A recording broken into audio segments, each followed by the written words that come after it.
Shockingly few people know this, but do you know how Luffy got the X scar on his chest? Because a lot of people assume it was during the time skip with Rayleigh, but we actually saw Luffy getting this scar with our own two eyes. It was given to him by Admiral Akainu at Marineford, who pierced straight through Jinbei and struck Luffy in the chest, resulting in his gaping X wound. Kind of curious as to why Jinbei doesn't have a scar, but we'll put that aside for now. The anime makes it much more clear than the manga, but that is the mystery of Luffy's scar solved. Now here's 55 more things that you probably didn't know about Luffy. Luffy is currently the greatest haki user in the series, as he is the only known character in the series who has mastered advanced observation, armament, and conqueror's haki. Not even characters like Big Mom and Kaido had all three. Luffy is just that ridiculous. But it gets crazier because Luffy holds several world records in the series, being the youngest person to cross the billion-berry bounty mark, as well as being by far the youngest person to ever become one of the 4 emperors. The previous record holder was Shanks, who became an emperor when he was 33. But in addition to that, Luffy holds a real-life Guinness World Record, or more accurately One Piece does, as it is the most printed comic book series by a single author. But look, we're just going to count the record as Luffy's. And because he's quite the overachiever, Luffy is weirdly simultaneously the first Devil Fruit user, the first Paramecia user, Zoan user, and mythical Devil Fruit user introduced in the series. With that said, Luffy does have his own Devil Fruit limits, as according to series author Eiichiro Oda, Luffy can only stretch up to a maximum distance of 72 Gomu Gomus, a nonsense unit of measurement that has no real-world translation as of yet, but a limit that we did see Luffy reach when he was imprisoned on Whole Cake Island, stretching his arms up to the breaking point that is allegedly 72 Gomu Gomus long. And speaking of arms, Luffy's original Jolly Roger from the Romance Dawn prototypes featured both of his arms acting as crossbones. Although to be honest, the first time I saw this, I thought I was looking at 2 forks. Also in the very first Romance Dawn one-shot, Luffy was almost absurdly intelligent. Reading his dialogue is so weird because I'm just sitting there nodding and going, that is very well reasoned, Luffy, and I don't like it. This isn't what you are. But for the final version of One Piece, Oda dumbed Luffy down to the point where he quite literally does not think. In fact, it's a very deliberate decision from Oda to almost never show Luffy with a thought bubble. The reasoning being that Luffy kind of bypasses the whole thinking process and uses his mouth as a typical person would use their brain. Which leads to the fact that you've all probably heard before, being that Luffy's birthday is on May 5th, being Children's Day in Japan. But this isn't some stock standard boring Luffy facts list. No,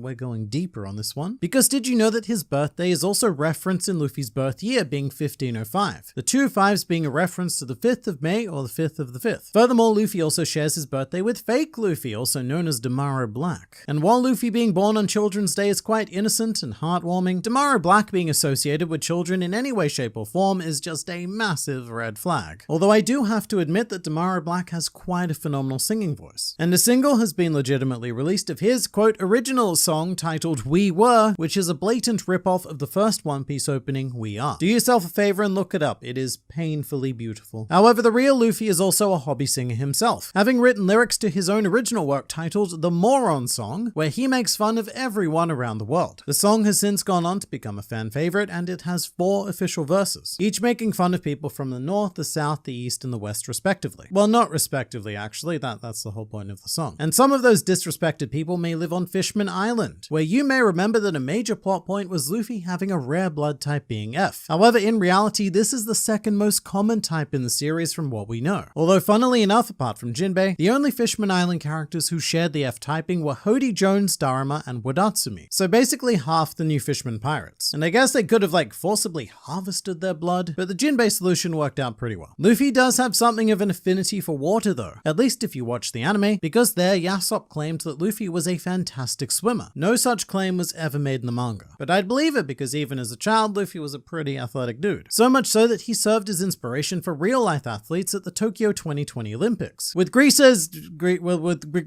this guy, I'm not going to say his name because I'm just going to butcher it, but he struck Luffy's iconic gear second pose before going on to win gold in the long jump. And Italian athlete Massimo Stano taking things a step further by mimicking Luffy's gear third pose after winning the 20-kilometer walking race. And just to prove that this isn't just some crazy thumb-biting coincidence, here's a picture of Massimo geeking out over a Luffy statue in the Mugiwara store. However, the greatest Luffy statue is located in Kumamoto, Oda's hometown. And unfortunately, Kumamoto was struck pretty hard by a series of earthquakes. But in response, Oda donated 800 million yen to reconstruction efforts, after which point the town erected this glorious golden Luffy statue, and actually now has statues of all of the Straw Hats scattered across the region. Luffy's reach extends far beyond Japan though, and even all the way onto the chest of writer-director Taika Waititi, who can often be spotted in his now trademark blue Luffy sweater, which is often blurred out for various copyright reasons, but that face is instantly recognizable no matter how blurry it is or no matter whose chest it resides on. Weirdly enough, there is some internal censorship regarding Luffy's appearances though, with Oda insisting that Luffy can never appear on the cover of any magazine that isn't Weekly Shonen Jump, which is a bit odd because One Piece has a ton of spin-off series that do appear in other magazines. Other magazines also run by Shueisha no less, and yet Luffy is still not allowed to appear on the cover. The one time this policy was technically broken is when Luffy appeared on the cover of men's fashion magazine Nonno, which broke new ground as the first anime and or manga character to do so. Luffy,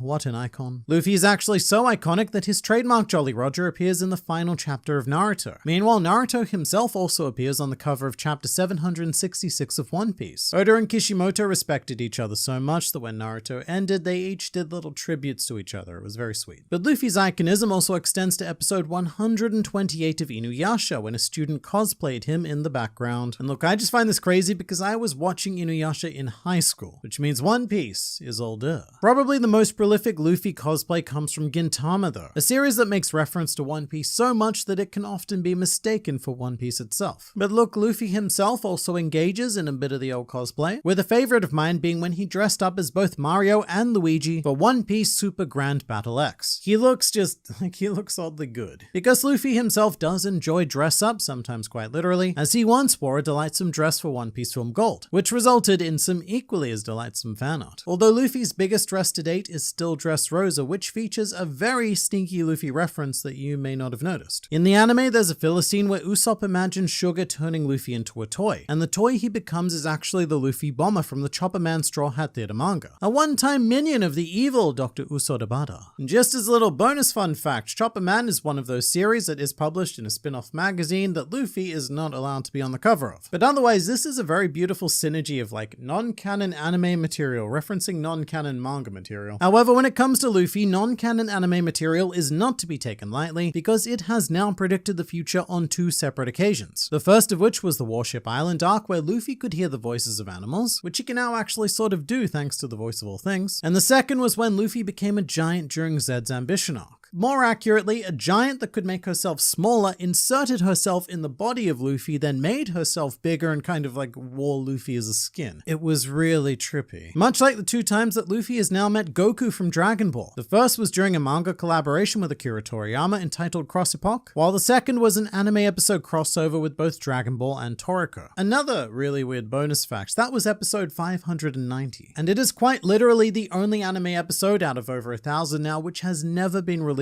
on home video. I don't know why. I also don't know why Luffy has never been sick, but he claims never to have fallen ill, and can't really conceive of the feeling. Not even when he practically gave himself food poisoning by trying to cook his own meal on the way to Whole Cake Island. This may also have something to do with the next fact, which is that Nami claims Luffy is omnivorous to the point where he will even eat non-food objects. There's even a famous fan edit of a color spread where Luffy proves this exact point by eating Nami's chest. To the best of my knowledge, there is only one thing in this world that Luffy just flat out will not eat, and that is cherry pie from Mocktown. Luffy even eats ice, which is somewhat controversial, because there is something of a civil war amongst the Straw Hats between those who eat ice and those who don't, also known as those who eat ice and those who are wrong. Luffy does have one rather wrong and disgusting habit though, which is wiping his boogers, very specifically on Usopp, which you can see happen in the background of chapter 604. Luffy picks his nose, wipes it on Usopp, and there it remains, potentially to this very day. Luffy also shares a lot of common interests with Usopp, particularly when it comes to beetles. This intense fascination was flagged during Jaya, where Luffy had multiple beetle-based encounters, and can be seen as recently as chapter 1067, with Luffy proudly presenting a stag beetle to a horrified Jewelry Bonnie. And just prior to this, Bonnie had transformed Luffy into an old man. And that old man is actually an alternate universe Luffy who resides in what we know as the bad timeline. The one where everything went tragically wrong and he gave up on his dreams. For the sake of balance though, there is also an alternate universe good timeline, where at age 60, a very accomplished Luffy evolved into his final form, becoming the spitting image of his grandfather, Monkey D. Garp. Garp being one of 3 people in this world who Luffy shows a genuine fear towards, the other 2 being Ace and Nami, all of whom can and will utterly destroy Luffy if he angers them. I suppose Ace can't do it so much anymore, but the Nami and Garp, they can still do it. Otherwise, it's very rare for Luffy to show fear, not even towards the Emperors of the Sea. Be it Whitebeard, Kaido, or Blackbeard, Luffy generally remains quite calm. Well, with one exception. Currently, the only only Emperor of the Sea to invoke terror in Luffy was Big Mama Udon, where he was quite genuinely scared to see her rock up. Going a step down the hierarchy though, when it comes to the warlords, Luffy doesn't fear them at all. In fact, he has this very strict love-hate relationship with most of them. Of the 11-7 warlords, Luffy has defeated 3, made allies of 5, and has made one very special, how shall we say, intimate alliance with one. Although it's a very one-way special intimate alliance. Because Luffy is a serial friend zoner with no interest in romance whatsoever. Which is crazy because this man has met so many princesses that he could go on to found Disney and yet not a modicum of attraction. Again though, there is an exception. On occasion, Luffy has been peer pressured into attraction. Once when Bon Clay exposed himself in Nami's body, and once when Nami exposed herself in Nami's body in the baths of Alabasta. However, the official explanation for this is Luffy was just imitating Usopp. Which seems a bit odd to me, but then again, Luffy is well known for his over-the-top reactions. I mean, get this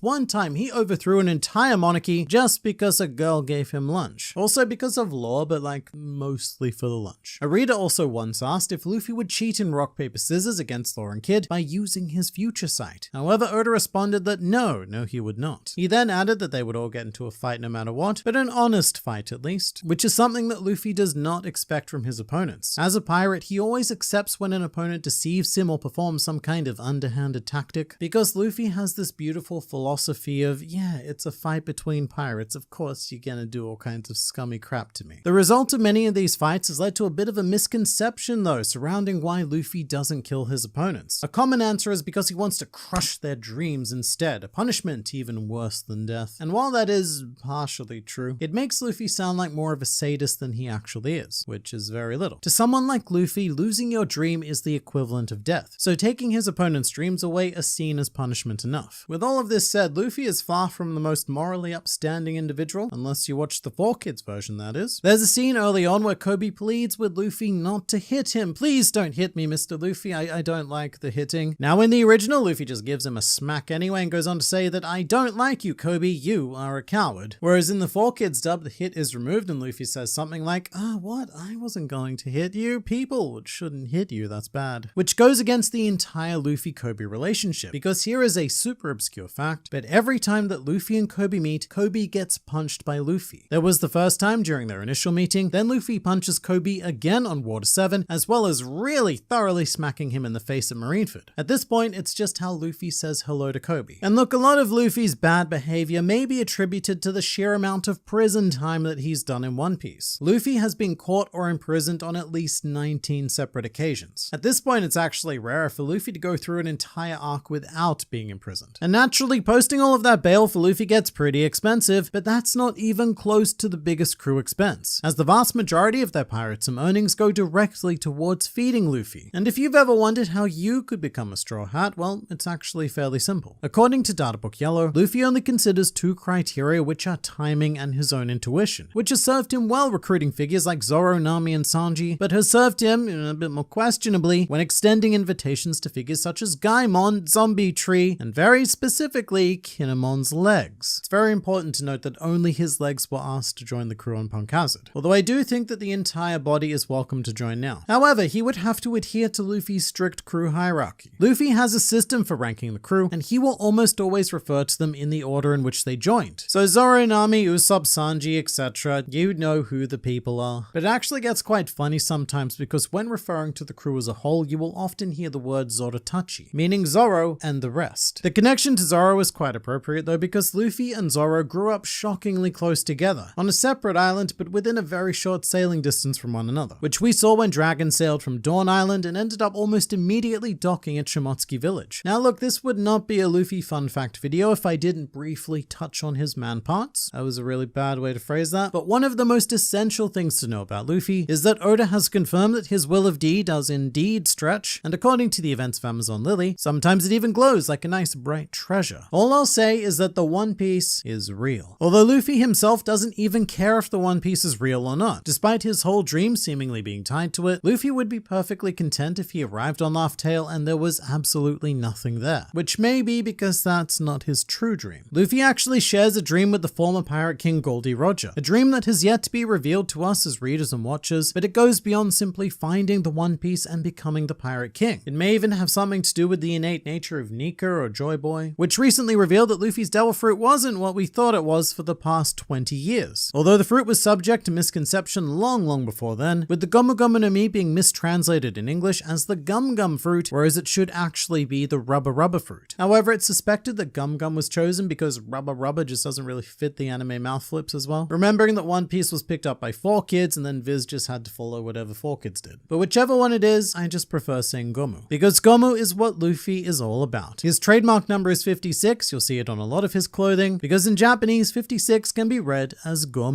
And that is Gomu fun facts about Luffy that you may or may not have known.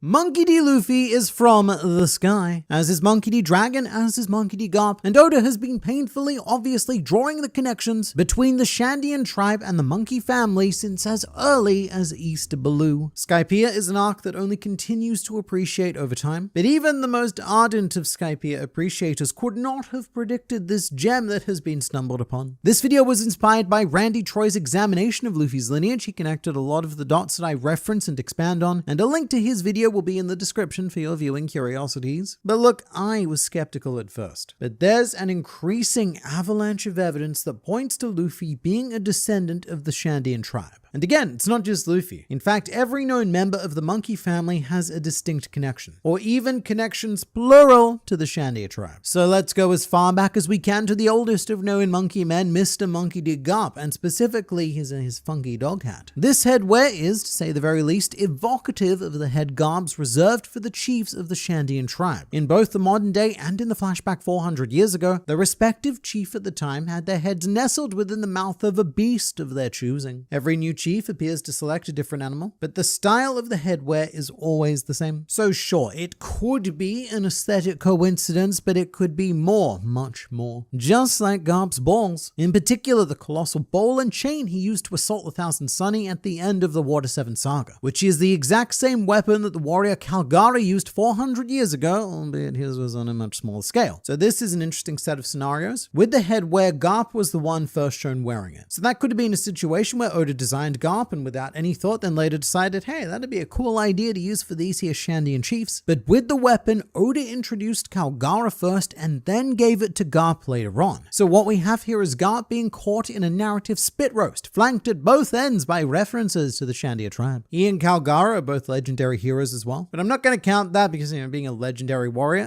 it's pretty vague criteria in this world thoroughly packed full of legendary warriors. So let's move down the sperm count to Monkey D. Dragon, a man with a tattoo that has been frequently compared to Wiper's tribal face tattoo by fans. This is, by itself, pretty flimsy evidence, because the tattoos themselves look nothing alike. The only thing they have in common is being on the left side of the face. And you know what? They could be connected, as in perhaps a marking on this side of the face signifies leadership in times of great struggle, with Wiper adopting it for the 400-year war with the Skypians, and Dragon donning it to lead the revolution against the 900-year war against the world government. It's definitely possible, but there is a connection that I like much more better, which is Dragon's voice actor, Hidekatsu Shibata. Quite the iconic, currently 87-year-old man who only voices one other character in all of the One Piece, and that character just so happens to be the warrior Calgara. And Toei does have a bit of a habit of choosing the same voice actor for family lines. Nico Robin and Nico Olvia are both voiced by Yuriko Yamaguchi, for example. And hey, maybe the producers just thought that this very old man was the right old man for both of these jobs. But I personally find it very intriguing that Dragon and Calgara have perhaps been fatesomely connected here. And someone else I should bring up is Yuki Minaguchi, who voices Calgara's daughter Moose, which is such a small role that it doesn't even appear on her Wikipedia page, but you know what other role does pop up? Well, that would be her only other voice in One Piece, Portgas D. Rouge, which isn't, a direct connection to Luffy, but Rouge did own the womb that produced Luffy's brother, so that feels pretty damn connected to me. And as for the man in question, Luffy has the most direct link to the Shandia tribe via the cover of Volume 27, where Oda pulls a Red Bull and gives Luffy wings, in addition to a very cheeky wink. It's the kind of wink that says, oh, why does Luffy have wings here? Well, that's a secret, or is it? Wink. This volume cover is quite possibly the most overanalyzed in the One Piece fandom, and for good reason, because this wink is very, very odd. I cannot emphasize this enough. Luffy never winks. I'm not sure if he's physically capable, at least not in the manga. The only other example I can find of him winking was in One Piece Film Z after chugging a bottle of some some sweet, sweet milk. But that's not canon. And there is a confirmed deeper meaning to this wink. It's done on purpose to replicate the full island of Jaya, which becomes a skull with the missing left eye. So Luffy is winking to represent that missing eye, and Luffy's open right eye represents the location of the golden city of Shandora. Plus, if Luffy existed in the real world, Oda said that he would be from Brazil. I don't know why I said it like that. And the Shandian culture and aesthetic seems to take heavy inspiration from Aztec and Mayan culture. There's even one point where you can flat out see Oda redrawing Quetzalcoatl. Now, to be completely fair before you all, I'm actually me in the comments. The Aztec, Maya, and even Incan empires never extended to Brazil, to the best of my not very much knowledge. And here's where it's tempting to say that Oda does extensive research, and if he meant for Luffy to be part of Mexico-inspired culture, then Oda would have simply made him Mexican. And to which I say,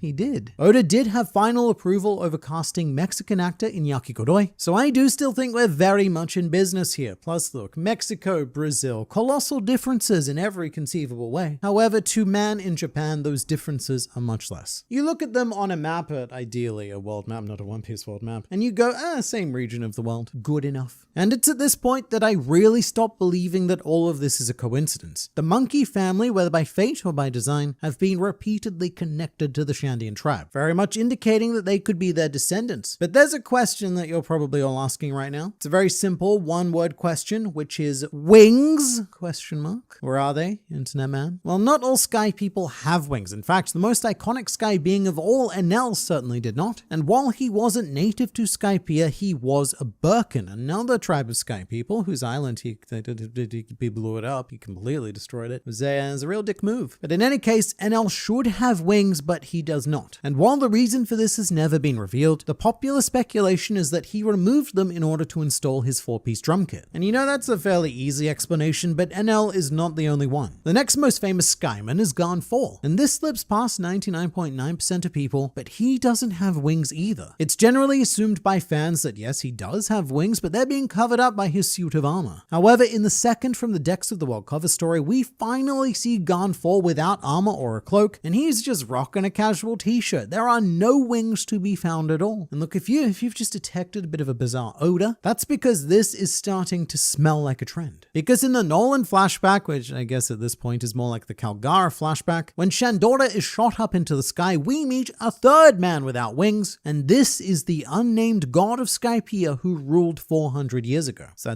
that's this many sky people without wings. And all three of them refer to themselves as God. So I'm just gonna say that a man, said to be a sun god not having wings does kind of make sense with this trend. And there are a couple of explanations for this non-wingedness. One is that Enel, Garnfall, and Old Smoking God all took on the title of god, and part of that responsibility may traditionally involve removing your wings. Because remember that everything's kind of backwards up at Skypia. We see wings as a sign of ascension, angelic beings far beyond us. However, they see wings as everyday existence. Wings are the feature of the common man, and not at all befitting of a god. I guess the idea being that a god should be able to fly without mortal wings, something like that. I don't know. I just know that this is clearly a purposeful decision made by Oda. Whatever the answer is, it's just part of sky culture that God has no wings. Whether that involves slicing them off upon ascension, or I guess descension, although the other option is a bit less brutal and that it's simply a genetic trait, that the wings are a dominant gene, but every now and then a recessive wingless child is born, and as a result of that, the child is then groomed, but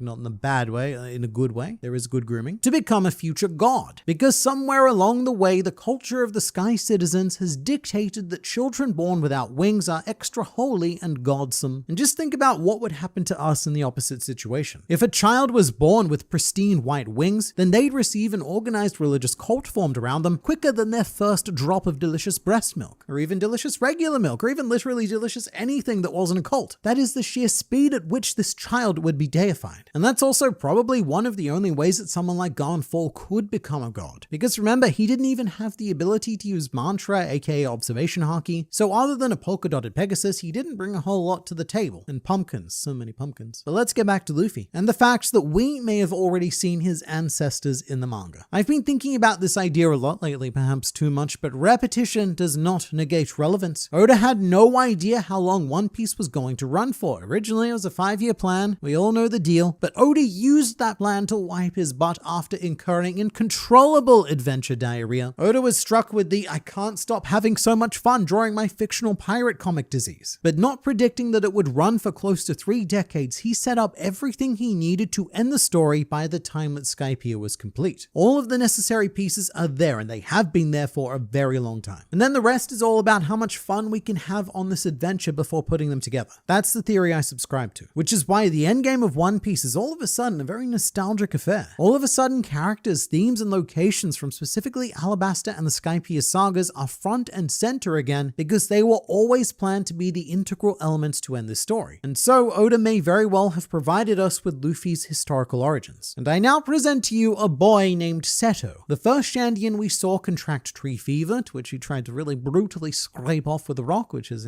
very owl looking. And I have seen this brought up over the years, but I've never taken it particularly seriously until now. But Seto looks exactly like Luffy in every way except for, the fashionable aesthetic elements that we can control. Observe, if we gave Seto a makeover, gave him a Luffy haircut, a stylish scar accessory under his right eye, and just plonk a straw hat on him, then what we have is just Luffy. This is relevant because Luffy has a very unique design in the One Piece world. He might seem simple, but no one has his face. No one except for this guy. And while they do start out being extremely different, as time goes on, Seto develops a series of very Luffy-like traits. My favorite of which is when the Shandian tribe make a move to execute Nolan's men early, and Seto just plonks himself in front of their cage and gives them the old Luffy serious stare down. The kind that tells you he's made up his simple mind, and you're gonna get hurt real bad if you take even a single step forward. Not that Seto could have really backed this up like Luffy can, but what's important is that the aura is definitely there. And then you know what happens? Seto goes on to marry a woman! Gasp. A woman named Moose, who we've already brought up in this video. She's the daughter of Calgara and the elected sacrifice to put a stop to the tree fever, claiming the lives of the Shandians. And to her credit, Moose wasn't hugely upset with this role. In fact, she was happy that she was going to meet the Sun God, which is the very first mention of the Sun God in the series. And overall, this is very Will of D of Moose, to go to one's death with a smile. And speaking of D, Seto's name in Japanese is also how they would pronounce the Egyptian god Set, aka the god of storms, which is what the Will of D is very much known for causing. So the theory from here is that these two conducted intercourse, which resulted in spawn. However, their child did not accompany them to the sky. And Randy Troy's idea here is that Seto and Moose's child was in the half of the house that remained on what would become known as Jaya. And whether it's that specific or not, it is possible and even likely that some tribe members were on the other half of the island when the knock-up stream activated. In fact, we don't even know for sure if Seto and Moose were shot up. In the manga, the only recognizable face we see in the sky is Calgara. So the whole family could have remained on the blue sea, or just the child. Either way, it works. In fact, the latter works even better because this could also explain where the D came from. Because sure, the Shandians do seem to have a solid connection to the ancient kingdom and likely the Will of D as well. However, we don't know anyone within that tribe, past or present, who openly carried a D. So if the baby is left on the blue sea, then someone bearing a D lands on the island, finds the child and decides to raise them. All of a sudden, we have another D, and fate intervening as it always does. As well as going on to set up inherited will. Calgara's reason for wanting to take back his homeland and ringing the bell was friendship. He wanted to continue ringing that bell to make sure that Nolan heard, but he died in battle without being able to ring it again even a single time. And if Luffy is the descendant of Calgara, then 400 years later, he would go on to meet Nolan's descendant, Mont Blanc Cricket. And together they would complete the will of their respective ancestors. Cricket by helping Luffy get to Skypia, and Luffy ringing the bell for him and solving the generation-spanning question of Cricket's heritage. But it's also much more than that. Because the original reason why the Shandians had a ritual of ringing the golden bell was to guide the souls of their ancestors back to their homeland. And thinking about it that way, what Luffy did was ring the golden bell not just for Cricket's sake, but also to potentially guide Nolan's soul back to Shandora, something that he may have been searching for the past 400 years after death. That sort of thing isn't out of the question in One Piece, a series where the human soul is confirmed to exist, as well as the concept of an afterlife, and even the idea of souls lingering in the human world. But also remember that those with the Will of D are the enemies of the gods. Primarily false gods, like those nasty world nobles, or they're slightly less nasty but still bad and ill. And both Noland and Calgara also fall into this category of being enemies of the gods, as they both took a stand against those with the title of god. Noland kills Kashigami, the big old snake that the Shandians worshipped, and Calgara eventually doubled down on this by killing Kashigami's child, both of which were worshipped as gods. And not only that, but Calgara does so standing incredibly victoriously against a beautiful sunset, which might just be some lovely atmospheric framing, but given that we know for a fact fact that Oda already had the sun god idea in mind, given that the sun god was first mentioned a couple of chapters prior to this, and that he would go on to draw Luffy in the Nika position a handful of chapters after this one, I would argue that sticking Kalgara in front of the sun is very intentional. Something that we should also note is that the golden bell itself, it has a name. It's called the Light of Shandora. Nothing, mind-blowing, but yet another persistent reference to the light and the dawn and the sun and all of that. But this would make it all the more meaningful when Wiper pleads with Luffy to ring the Light of Shandora, to essentially complete this branch of his inherited will and ring the bell for his ancestor, with Luffy and Wiper actually being incredibly distant relatives. Wiper was hell-bent on being the one to complete Kalgara's will, but it would also make sense if he allowed another descendant of Kalgara to do so as well. And then there's this. During the climax of the Skypia arc, the Shandian tribe elder remained in the village and stood praying in front of the statue of Kalgara, pleading with his spirit to protect everyone, a prayer which would go on to be answered by Luffy. The elder made a plea to Kalgara and Luffy answered, not with the drums of liberation as he would go on to use in the future, but on this occasion with the Bell of Friendship, a prophecy that was inscribed on the accompanying poneglyph. We are the ones who weave history with the reverberations of the Great Bell.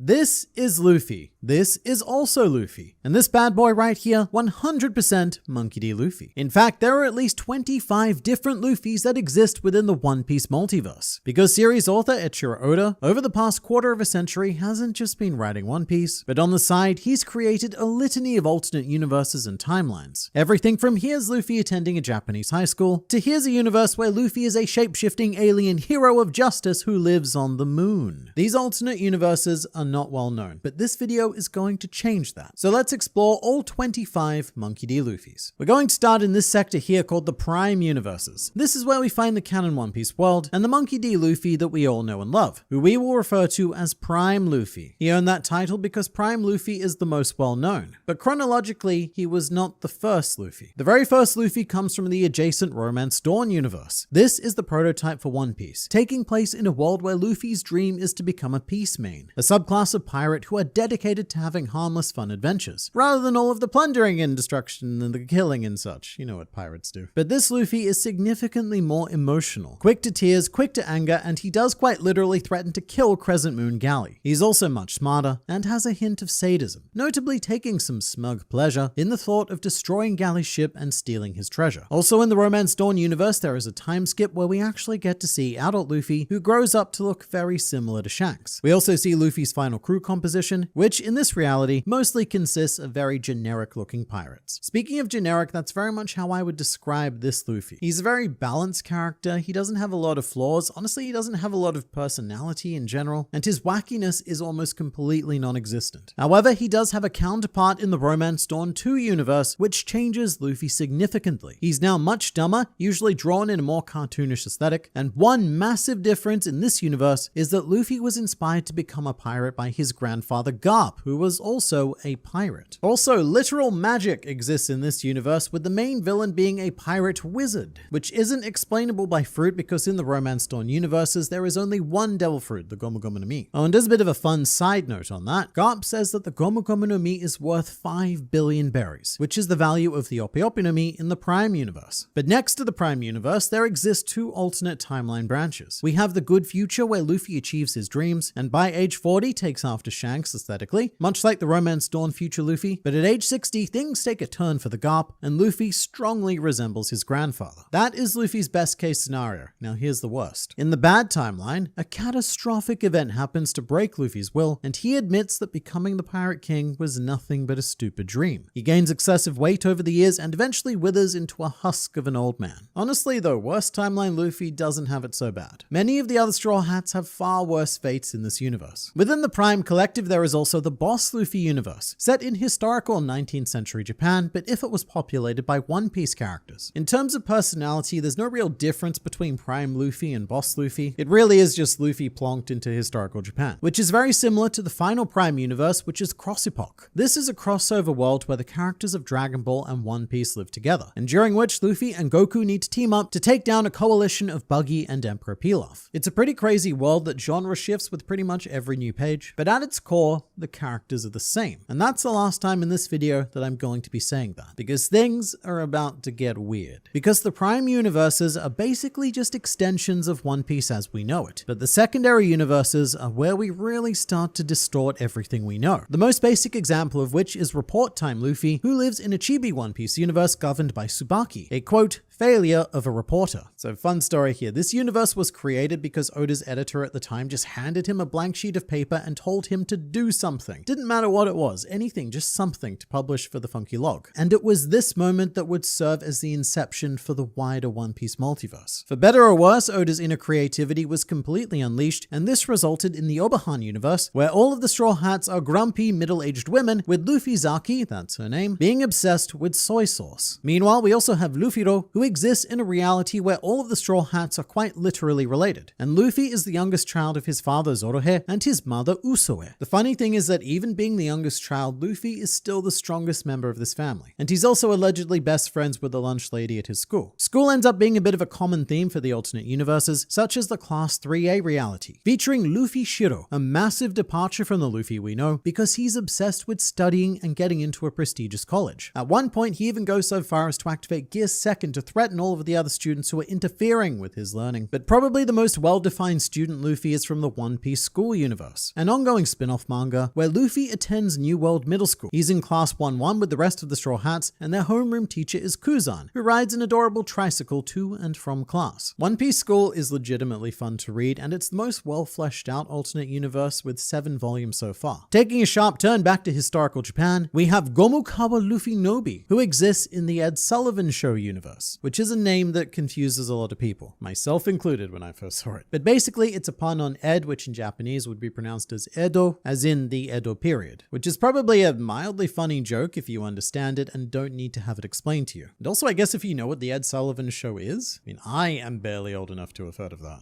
The Ed Sullivan Show ran from 1948 to 1971, so a nice fresh reference by Oda there. But Luffy Nobi is the 15th shogun of the Gomukawa shogunate, which crumbles under Luffy Nobi's leadership as he orders his subjects out to sea in order to find more meat, thus leaving no one to actually maintain the village. There's also a lot of hints in this universe to the eventual Kozuki Oden story, which blows my mind because the Ed Sullivan Show was published in 2009. So we're talking over a decade before Oda ever put Oden to page. But in one panel they refer to a boiling pot for executions, and many of the Straw Hats have similar designs to the eventual vassals. For example, Usopp has Kinnamon's hair, Brook has Hiyori's courtesan outfit, and Chopper is a bumbling ninja a la Raizo. The secondary universes also contain one of my all-time favorite Luffys, Don Lufione, who exists in a mafia-themed reality where the Straw Hats are all part of 3 separate families, each vying for dominance and betraying one another until everyone except for Luffy ends up dead. I really like Don Lufione because the aesthetic is just Luffy cosplaying Crocodile. But there's actually a big twist in this universe because it is not actually a mafia universe. In the end, it turns out that all of the mafia stuff was just the dream of a Moai statue. So I guess this universe is just real-life Polynesia. On the other side of the world, though, we have the great detective Sherlock Looms, who lives in Victoria-era London. Looms makes a living solving mysteries with his assistant, Dr. Usotson, who is the one who actually solves the mysteries. Looms' mystery-solving strategy is to just keep asking people one by one if they did it until eventually one of them says, yes, I did. And to be fair to Looms, it did work out in the end. Hilariously, there's also a universe where Luffy is literally Santa, but in addition to giving people gifts, he also raids their kitchens and eats everyone's food. The protagonist of this universe is actually Buggy, who is trying to steal all of the presents. However, Buggy ultimately gets framed for stealing all of the food that Luffy Santa took. Here's the thing about the secondary universes though. Even though they're such a huge departure from the Prime universes, they're still grounded in a sense of reality. The premise is always something like, what would happen if Luffy was a detective, or what would happen if Luffy went to school? Stuff that we can relate to. However, we now enter the territory of the tertiary universes, where all semblance of reality completely breaks down. The most well-known of which is probably the Chopper Man universe, where we discover giant Luffy Bomber, a colossal robot constructed by the evil Dr. Usobada. Luffy Bomber even comes equipped with a cockpit that allows Dr. Usobada to pilot him. But Luffy Bomber is a very selfish robot and generally just does whatever he wants. This is also one of the rare alternate universes where Luffy isn't the main character. The main character here is the superhero Chopper Man, and there is also an entire Chopper Man spin-off gag manga as well. Meanwhile, on the moon, moon in another universe, we have the Lunar Special Defense Force soldier Luffy Taro. This Luffy is a rather lazy warrior of justice who is employed by Queen Robia to defend the moon. However, Luffy Taro has a big secret. In reality, or at least I guess in this reality, Luffy is a shape-shifting alien called the Mugiwara Man, the super space hero of justice. But also, Luffy Taro can only take his true form for 5 minutes. Any longer and he becomes completely unable to eat meat for the rest of his life. So big stakes here, quite literally. Unfortunately, Luffy Taro gets distracted saving a planet and by doing so accidentally destroys the moon that he was supposed to defend. Cutting to the monster universe now, meet Lu Giao, a dragon being hunted by a centaur Usopp for his precious horns. But instead of doing that, Dragon Luffy convinces centaur Usopp to go fishing. And that's it. One of the most wild universes, but one with the most mundane story. Not to be confused with Lu Giao is Lu Gao, a lion Luffy from a circus dimension run by circus master Usoglia. You know, I just realized that Usopp tends to have a really prominent role or position in these alternate universes, and I think he may legitimately have Conqueror's Haki, because in all of these other universes, he seems to be born to lead. Lu Gao discovers his dream to become the circus king, and he's interesting because Lu Gao is a rare alternate post-time skip Luffy, which we can see from his scar. So assumedly, he's gone through some sort of tragedy involving the circus equivalent of Sakazuki. But for something completely left field, we head to the RPG universe, where all life perpetually exists as a Dragon Quest style game, where Luffy is a hero in a party led by Usopp. Again, led by Usopp. This man is an absolute star in every universe except for the Prime universe. However, the party dynamic breaks down because both Luffy and Usopp want to be the hero class, and they never actually end up going on their adventure. In a similar departure, we also have Lubu from the Fairy Tail universe, who is one of the 3 little pigs alongside Chobu and Brobu. Luffy doesn't have a massive role in this one. This world is more focused on Zoro and Robin. Zoro is Snow White, and Robin is a prince who comes to wake her, but ultimately decides that Zoro White is unlovable and leaves, just leaves. But we're not done pushing the boundaries of the One Piece multiverse, because outside of the tertiary worlds, we have the universes beyond. These are the universes that do not operate by even the most standard laws of the first 3. For example, here is Hungry Days Luffy, a schoolboy who exists in a series of slice of life advertisements for cup noodles. However, the ads are surprisingly complex and even tackle multiple sagas of Hungry Days in-world continuity. If you've not seen these ads, just look up Hungry Days One Piece. They are so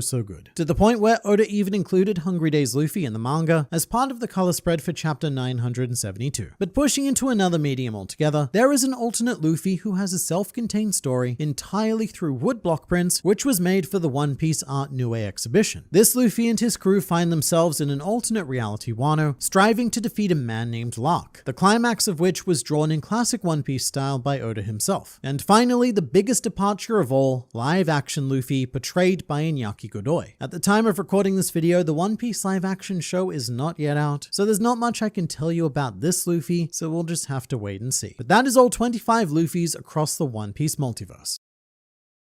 Monkey D. Luffy is a very bad man. If you think that he's the hero of the series, then you are sorely mistaken. Because Luffy is in fact a nose-breaking, wedding-crashing, revenge-taking, gold-grabbing, Vivi-punching, Zoro-killing, Croco-mumming, hero-hating, villain-loving, bath-invading, Usopp-beating, Robin-saving, meat-eating scourge of the planet that's name we don't even know. But we do know that this named man is not this unnamed planet's hero. Nor has he ever intended to be, and that is precisely what makes him so compelling. Although interestingly and originally, One Piece was going to be a very straightforward shonen about good versus evil, and the prototype Luffy would fall very firmly into the good, and I would describe him as a hero. In the Romance Dawn prototypes of One Piece, Oda divided piracy into 2 types of people, the Peace Mains and the Morganeers. The former being freedom-loving pirates who don't steal and even avoid fighting other pirates unless absolutely necessary. Meanwhile, the Morganeers were your more classic style of Yaragri-driven, violent, battle-drudlusty, bad things pirates. Messed up what I was saying, I'm not saying it again. You get the idea. And to some degree, you can still see that divide in One Piece. You can take any given crew and clearly see whether they fall into Peace Main or Morganeer. But what Eiichiro Oda very wisely did was remove this system and blur the border between the two. Because One Piece Luffy himself does not fit the prototype Luffy's definition of a Peace Main, not even close. And the Luffy that we see in One Piece is a very unique blend of both factions, which I think is reflected very well in One Piece, given that readers tend to see Luffy as a hero, whereas most of the citizens citizens in world view him as a villain, which is why when Damara Black assumed Luffy's identity, no one questioned it because it just made sense that Luffy was a depraved scoundrel. Monkey D. Luffy is neither hero nor villain, although I will say that if anything, he takes more offense at being called a hero than he does at being called a villain. Back on Fishman Island, Jinbei's plan was to turn Luffy into a hero, so that he isn't portrayed as yet another human coming to subjugate them by beating Hody. The Fishmen needed someone that they could look up to, someone they could trust, someone that they could believe in, and Luffy wanted none of that. Hero? No way. We're pirates. I love heroes, but I don't want to be one. Do you even know what a hero is? Let's say there's a bunch of meat. Pirates have feasts and eat meat, but heroes give the meat to other people. I want to eat the meat. So a lot of people mistake this line as being pure gag, that this is another stupid Luffy one-liner, oh, classic monkey man. And to be fair, he does pretty much immediately agree to Jinbei's proposition after being promised meat, but Luffy's utter disgust at the concept of being a hero is very consistent throughout the entire series, which makes a lot of sense when you consider that Luffy is the grandson of Garp the hero, and during his childhood, Garp was desperately and violently trying to mold Luffy into becoming the next generation of hero, someone duty-bound, which was completely antithetical to how Luffy wanted to live. I don't think that Luffy paid enough attention to know that his grandfather was literally called Garp the hero, but on a very basic level, Luffy understood that that was not what he wanted to be. And instead, Luffy's childhood inspiration were the villains of the world, the pirates, yar. And the very concept of piracy is incompatible with heroes. Piracy is by nature a lawless life where anything goes. And just how is one supposed to uphold truth, justice, and the American way in a lifestyle where truth and justice have no clear definition and no one cares about America because it's a random nation in West Blue led by a man named Hamburger? So speaking of hamburgers, even if he's not a hero, the whole not sharing food thing is very overblown when it comes to Luffy. Luffy does share food. He shares food often, just not necessarily his meat. For example, during Wano, Luffy gave Hyogoro the food exchange tickets, but those were for dumplings. But back on Water 7, Luffy used the leftover 100 million berries to buy food and booze for the post-Enisobi party, which was incredibly generous. But it should be noted that he didn't do it for the people. People just ended up joining his 100 million berry party, and he allowed it. And look, this is going to sound really, really stupid, but remember, this is also Luffy. If food isn't right in front of him, I don't think that Luffy can see it. I don't know if he's capable of seeing 100 million berries and understanding how much meat that is. And the same goes for the food tickets in the prisoner mine. And this inability to look at the bigger picture is going to be a recurring theme with Luffy in this video, which isn't a bad thing. It's hugely responsible for why he is such a lovable protagonist. But on the topic of heroics, Luffy also tells Jinbei that he doesn't like being cheered on by anybody, which is pretty wild because at the end of most major arcs these days, we now have entire civilizations cheering him on. We're getting to the point where we will actively have the entire planet cheering him on. But Luffy doesn't want any of that. His main focus, it is quite selfish, and it is freedom. Freedom for him specifically. Luffy's goal is to be the most free person in the world. And freedom isn't just a lack of tyranny, it's also an escape from responsibility, such as the heroes depicted in the Marines, responsible and duty-bound, but also within the Revolutionary Army. Luffy's father, Monkey D. Dragon, is a hero on the other side of politics, and he has an obligation and a duty to liberate people. Meanwhile, Luffy liberates people without feeling that obligation, which is Luffy's primary personal objection to the idea of being a hero. It is obligation, the obligation that comes along with it, because obligations are the enemy of the freedom. This is the reason why he didn't want to accept the Grand Fleet when they pledged themselves to him, because he didn't want to be tied to them, or to his credit, have them tied to him. He wanted freedom for them, but also mostly for him, because if these schmucks are following him everywhere, then it'll cramp his style. And this freedom directly translates into what makes Luffy such a force to be reckoned with. The reason why the four emperors stagnated in their quest for the One Piece is because of obligations. An emperor can't just go and do something like, say, invade Enisobi to save a single crew member, because that action has ramifications for their existing obligations. And the one time an emperor did try to do something similar when Whitebeard invaded Marineford to save Ace, it resulted in the dissolution of the Whitebeard pirates and all of the territories he protected being put in jeopardy. Luffy is incredibly serious in the best way possible. And you know, selfish, it tends to be used as a negative adjective, but there's nothing to stop someone from being both selfish and kind, or selfish and a good person, or even selfish and generous. However, this isn't to say that Luffy is just a flat out all around good guy, because he is not. As a notorious pirateman, Luffy relishes in his role as a villain of the world, always beyond thrilled with his new bounties and new notorieties. And when it comes to the issue of morality, Luffy sits very firmly in the gray area. Let's take a simple moral issue like, say, stealing, for example. At the end of the Skypia arc, the Straw Hats steal an arse ton of gold that, rightfully speaking, belonged to the people of the sky. And what many often forget is that this was actually Luffy's idea to steal the gold. He woke the crew up in the middle of the night and concocted a cunning plan with his crew to bolt with as much treasure as they could carry. That is not the sort of thing that a hero would do. It is absolutely what a pirate would do, and that's how Luffy chose to exercise his freedom. However, we as readers don't tend to see these sorts of actions as bad because they often coincide with the desires of the victims. To go back to Skypia, we know how the Sky People felt and that they were originally going to give Luffy a golden pillar as a reward anyway. So this is a victimless crime, but that is not always the case. So let's take another moral issue, this time revenge. Luffy is a character capable of giving me chills for all sorts of different reasons, but one of the very few times where he's been capable of making me go, whoa mate, and taking a big step back was on Water 7, when the crew found Usopp beaten up and immediately set out to take revenge on the Frankie family. Busted right into their very funky house and he said, "Get ready to have every bone in your bodies broken."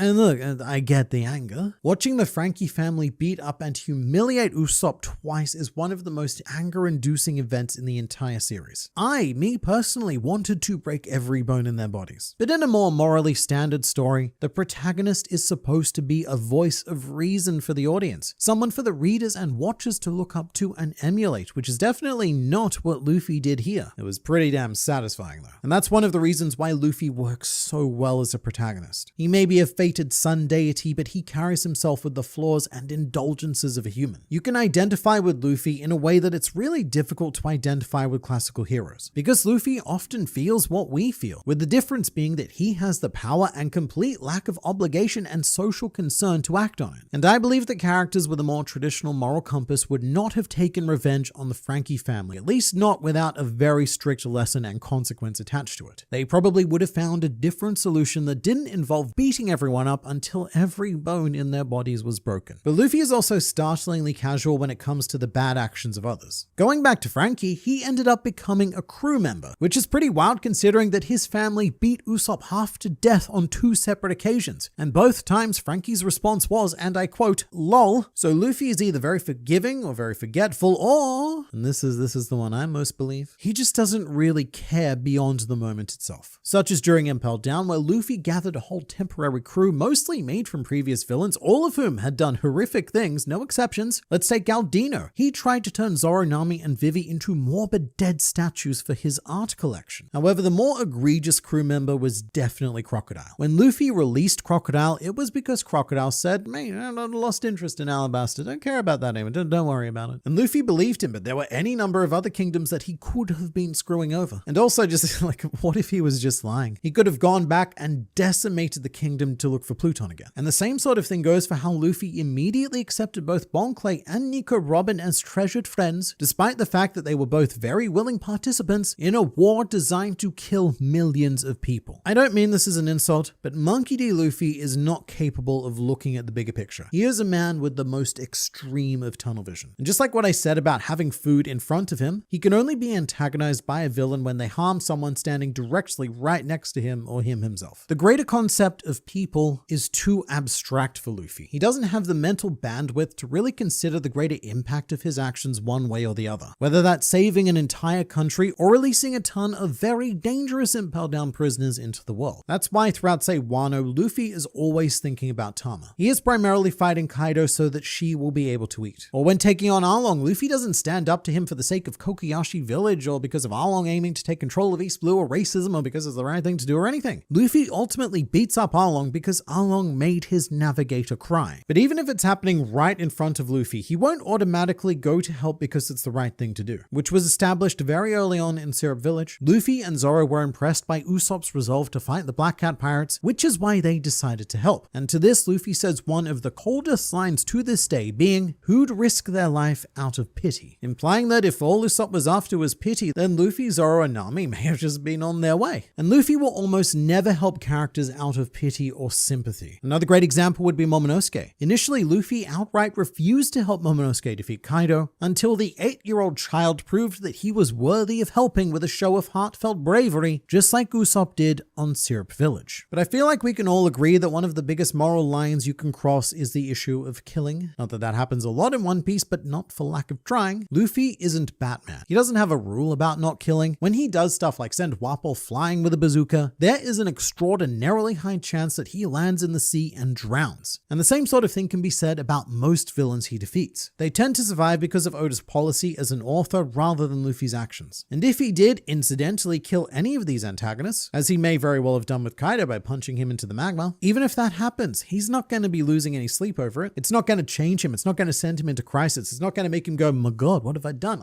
Monkey Man took a life. He's not going to do that. He's just going to eat some meat and move on. And you could also argue that what Luffy does is worse than death. In the SBS of Volume 4, Oda responded to why Luffy doesn't kill people, clarifying that Luffy's aim is to shatter the dreams of his enemies, which Oda says is as painful as death himself. Except that that pain has no relief. It, along with the opponent, lingers on, and they have to live with death until real death. Although there is at least one rare example of a time where Luffy did gun to kill a person, that person being Zoro. When Luffy thought that Zoro had sliced up those 100 very lovely and not at all bounty hunting people at Whiskey Peak, Luffy didn't even give Zoro a chance to explain himself. Luffy yelled, "Die," and went in for the kill. For the sake of fairness, I don't think this one incident should count too much in this argument, because it is one of the weirder inconsistent moments of Luffy's writing. I am convinced that Oda today would not have had Luffy say that. And on that note, it is also important to flag that pre-time skip Luffy was a completely different beast to post-time skip Luffy. Almost every example I've used in this video is pre-time skip because modern Luffy does admittedly resemble more of a stereotypical hero, by which I mean he executes far less morally ambiguous actions. And I think that's reflective of Oda's personal evolving philosophy. As a young author, Oda was very much set on making his mark in the manga world. He was very much like Luffy in terms of his relentless and sole drive to make his dream come true. However, Oda himself eventually became out of sync with Luffy. Oda grew, he had a family, and now he has very different views, which I think Luffy is slowly maturing into as well. And by the end of One Piece, Luffy may very well end up going all the way to becoming a hero, but it won't be through the standard journey. There's a certain purity about Luffy. When he does perform good actions, you know there are no ulterior motives. Luffy doesn't want the glory, he doesn't want the thanks, he does it purely because he personally believes it's the right thing to do. And to Luffy, the good, the bad, and the morally grey actions that he commits, they're all the same to him. They're ideologically consistent with his philosophy on freedom. And in the end, he doesn't care what you label him so long as it involves the words Pirate King. And I always come back to these two pages during Fishman Island. When the people ask Luffy to define himself and he simply replies, friend or foe, you can decide that for yourselves. Because even if Luffy is a hero according to your own personal definition, Luffy will never be a hero under his. And honestly, you should probably be glad about that, because if Luffy did share your definition of a hero, then this series might look a bit darker. And if you're looking for a hero, then I would direct your gaze towards Kobe, someone willing to take on the responsibility and obligation of being a hero with a completely selfless attitude. By the end of One Piece, he will be our hero by traditional metrics, but Luffy will be the most free, and to him, that's all that matters.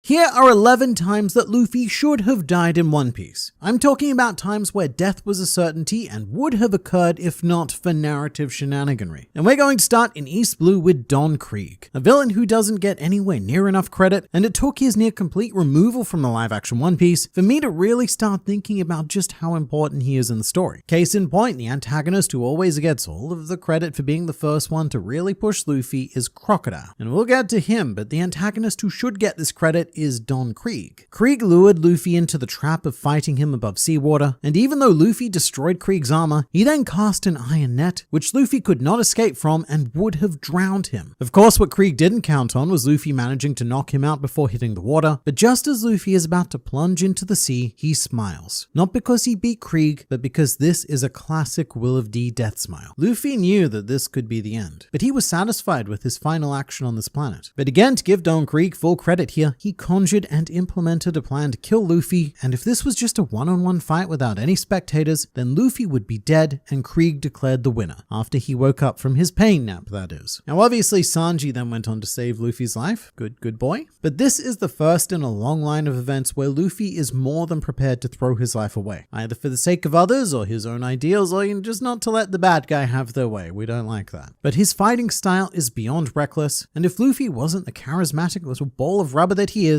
then he wouldn't have even made it out of East Blue. In fact, even if he made it past Don Krieg, he would have died against Arlong in a very similar situation. In chapter 82, Luffy plants his feet into concrete, and for Luffy this was actually quite clever because it allowed him to gain solid grounding and swing around poor Momu. But as soon as Luffy did this, Zoro says, "I have a bad feeling about this." And strength aside, Zoro is a much more seasoned fighter than Luffy. He might not have necessarily known exactly why this is bad, but his warrior's intuition was raising red flags. And it wouldn't take too long to figure out why, because Arlong saw this as quite the easy dub, deciding to pick Luffy up and throwing him into the water wearing a lovely pair of cement shoes. And so he would have drowned yet again if not for Genzo and Nojiko stepping in. Slight side note, this is also the chapter where Zoro asks Hachan to quote, "smash him," which is aged very interestingly with our modern lexicon. But looking back on it, I do think this is weirdly one of the scenarios that shows us how much Luffy has matured over time, because he doesn't get himself into as many of these instant death scenarios on a whim these days. That, or he's just so strong enough that it doesn't matter. In Logtown, it definitely did matter though, because in a manner best described as somehow involving a clown, Buggy managed to subdue Luffy and sentence him to execution via death. It's debatable, but I think this may be the closest anyone has ever come to killing Luffy themselves, because Buggy was going for the head, not the head, he was going for the neck, so it would have been instant death. And he was this close to making it happen. And maybe if he didn't go to the trouble of making such a grand speech, it would have. The criminal MD Luffy is guilty of getting on his high horse and upsetting me. For that, he will be executed in grand style, which I do think is a bit of an overreaction on Buggy's part. It reads more like an upset Twitter post. "This man has upset me on the internet, so now I wish death upon him." And I also love that the Viz translation couldn't fit the monkey into the speech bubble and had to call him MD Luffy, as if he'd achieved his doctorate in medicine. But we know how this goes. Dragon saves Luffy at the last second. And it makes me wonder if Dragon this whole time was just standing there waiting for the right dramatic moment to strike. He's standing there enjoying the show with an angel dragon on one shoulder saying, "You know, guy, you should probably save your son." But then the devil dragon on the other shoulder is whispering, "Nah, mate, let's let the clown cook." Whatever the case, Luffy should have died. Again, he put himself in a highly compromised position, advertising his whereabouts to the entire town and got jumped by the circus. For a slightly more heroic should have died moment, we move to Drum Island, where Luffy climbs up the tallest of the Drum Rockies with Nami and Sanji. Again, Crocodile gets so much credit for being the first antagonist to really push Luffy, but I think this mountain did just as good a job. Every time I go back to watching or reading this climb, it makes me feel phantom pain. The sound of the chilling winds, the blood from Luffy's fingers, and just the relentless, flat, vertical, oppressive nature of the mountain itself. And through sheer willpower alone, Luffy does make it to the top. But this effort was almost in vain, because as soon as he's done climbing, he begins to fall unconscious and would have fallen all the way back off the mountain if not for Chopper taking his hand at the very last second. And I want to give you all some stat numbers just to show you how bad this should have been. This mountain is 5,000 meters tall, meaning that Luffy climbed 5 kilometers carrying 2 people. Now the distance from the Blue Sea to Skypia is 10,000 meters. So on Drum Island, Luffy climbed halfway to Skypia carrying Nami and Sanji. Also for our US Nakama, in the Viz manga translation, Dr. Kureha says that the Drum Rocky is 15,000 feet tall, which is a nice round number, but doesn't quite do it justice, because 15,000 feet equates to about 4,572 meters. And you might think, what's the big deal? It's just 400 and something meters, which you would think until you're the person who has to climb it. But if Chopper hadn't been there at the right time, then Luffy would have fallen and frozen to death at the base of the mountain. He probably wouldn't have been killed on impact because it's rubber, but rubber traditionally doesn't do too well against ice. Such is the situation where after asking Nami out on a date and presumably being rejected, Kuzan decided that the Straw Hats should all die. There's a bit more that happened in between those two events, but that's the gist of it. And Kuzan does have further reasoning because he goes on to say, "I've faced many ruthless villains over the years, and you guys are starting to scare me." So our poor poor widow Marine Admiral is getting a bit of a scare. But I will say that Kuzan's commitment to killing the Straw Hats is a bit difficult to decipher, because once the punch fighting actually starts, he says that he didn't have any intention of taking their lives and whoa, what are you guys doing to me? But then when Luffy starts fighting, Kuzan says that he'll have to kill Luffy because he doesn't have a ship to transport a criminal. But then after the fight ends, Kuzan ultimately decides not to kill Luffy because he was a big help with the whole crocodile situation. So I don't know if this is 100% a scenario where Luffy should have died, but it's definitely a situation where he could have died. It's all entirely based on Kuzan's whims. All Kuzan needed to do was smash the icy Luffy, thus turning his frozen goods into frozen bads, and the legend of Monkey D. Luffy would have concluded this very day. Imagine that. That would mean that Long Ring Long Land would have canonically been the final One Piece arc. What a high to go out on. But this all comes full circle because the reason why Kuzan didn't kill Luffy is because of Luffy beating Crocodile, which he wouldn't have done if Robin didn't save Luffy, and Luffy wouldn't have needed to save Robin from Kuzan if Robin hadn't have saved him from Crocodile, which is why Kuzan saved Luffy from Kuzan. It's a confusing cycle, so let's clear it up. One of the most iconic "oh shit" moments in One Piece is Crocodile skewering Luffy with his hook and leaving him to die in the quicksand. He should have died, that much is clear. But Robin saved him because of his middle initial, which at the time seemed like a slightly arbitrary criteria to make such a decision, but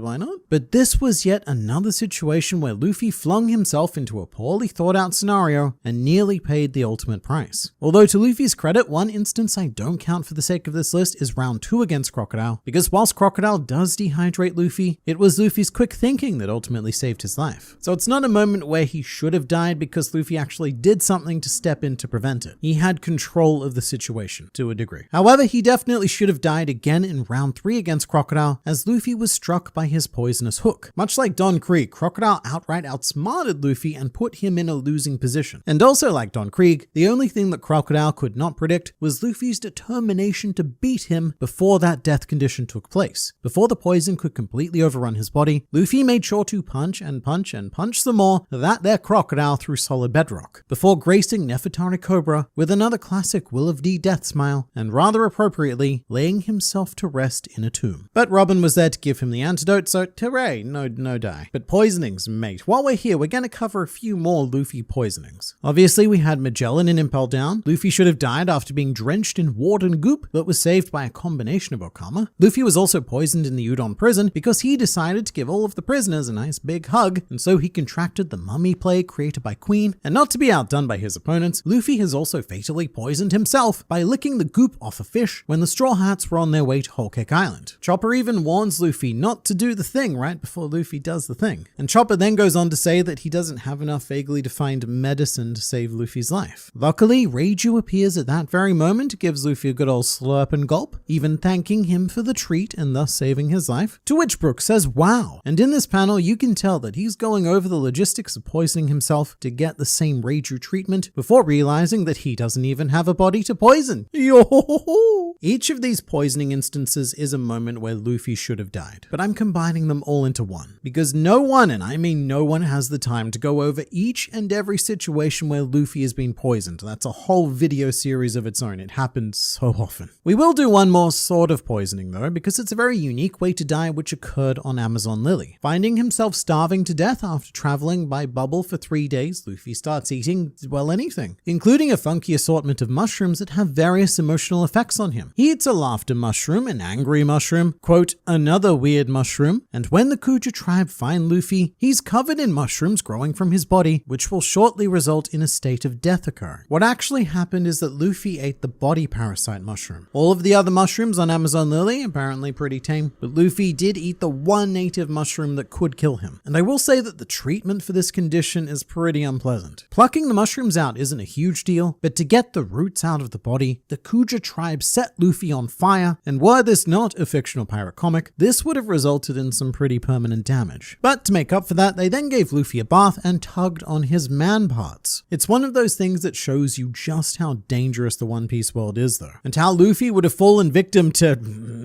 just about anything this planet has to offer, and would be dead ever so many times over without those around him to help. But Marineford was just around the corner, and towards the end of the Paramount War, Marine Admiral Akainu was determined to kill kill Luffy. And this one wasn't entirely Luffy's fault, but a series of, how shall we say, questionable decisions were made between brothers. Firstly, Ace was responding to Akainu's taunts about Whitebeard, which halted the intended escape, but it was Luffy who ultimately gave Akainu the opportunity to kill him when he dropped Ace's Vivia card, and instead of just leaving it, Luffy decided to bend down and pick the card up. So Luffy bent over, hoping that no nearby Marine admirals would witness this compromised position and attack him, and on this occasion, as well as several others, he got caught out. If not for Ace sacrificing himself, this is another occasion where Luffy should have died. And this time there was a particularly painful strain of irony mixed in, because he was bending down to pick up the objects that represented Ace's life, and in doing so, cost Ace's real life, which then made the Vivia card burn up anyway, so Luffy ended up with neither a brother nor a piece of paper. Net loss. I should also say that this was a double death situation, because even after Ace's sacrifice, Luffy still should have died due to all of the wounds he'd sustained and all of the Okama finger drugs he'd taken, but he was saved by the medical sorcery of Trafalgar Law. And this makes Paramount War the only saga where Luffy should have died in each individual arc. The mushrooms of Amazon Lily should have killed him, Magellan's poison in Impel Down should have done so again, Akainu at Marineford intended to take his life, and he also should have died from his condition in the post-war arc. And you know what? Luffy even should have died in the post-war flashback, because he got caught by Porchemi, who was intending to kill him, and came within a buggy stick of doing so before Ace and Sabo rudely interrupted his murder time. Also, I can never not point this out, but Porchemi's nose looks like a flaccid penis, and because I can't unsee it, I'm choosing to curse all of you with this knowledge as well. But to another antagonist who doesn't get enough credit for nearly killing Luffy, here's Hody Jones. Because that's right, Luffy should have died in his very first fight against a New World antagonist. Despite how much of a joke Hody is in terms of strength compared to Luffy, the underwater arena leveled things out to a pretty serious degree and allowed Hody Jones to get a particularly vicious strike in that left Luffy fatally wounded. Now, like ever so many others before Hody, Luffy went on to beat him before succumbing to his wound, but he still should have died. Which I point out because everyone's always like, oh, Doflamingo this, or Katakuri that, but neither of them came closer to killing Luffy than the likes of Don Krieg or Hody Jones. But in order to survive, Luffy needed a blood transfusion, and it was particularly problematic because interspecies transfusions, they're a bit of a taboo topic on Fishman Island. And unfortunately, everyone who had Luffy's blood type was a Fishman. Luffy has a blood type of F, which is shared by Daruma, Wadatsumi, and interestingly, Hody Jones himself. So I guess they could have performed some sort of non-consensual transfusion, but strolling in to save the day was Shark Daddy Jinbei, the only other known person on the island with type F blood. And as a bit of a fun fact, Arlong also has type F blood. So it's interesting that Luffy, his two Fishman antagonists, and his Fishman crewmate all have the exact same blood running through their veins. It's almost as if it's some kind of theme that Oda's trying to explore. But there is another antagonist that has pushed Luffy to the point of should have died, and that is Kaido, who knocked Luffy unconscious and off Onigashima into the deadlysome waters below. And this was quite refreshing because it had been a while since Luffy had experienced a drowning death. I know we started out this video with two of them, but then we took a big break. And in this case, Luffy's survival was due to using the voice of all things to contact a bunch of dudes in a submarine to come pick him up before he did drown. And that's 11 times that Luffy should have died in One Piece. And don't forget to subscribe to this channel for consistent injections of One Piece culture administered directly into your YouTube feed.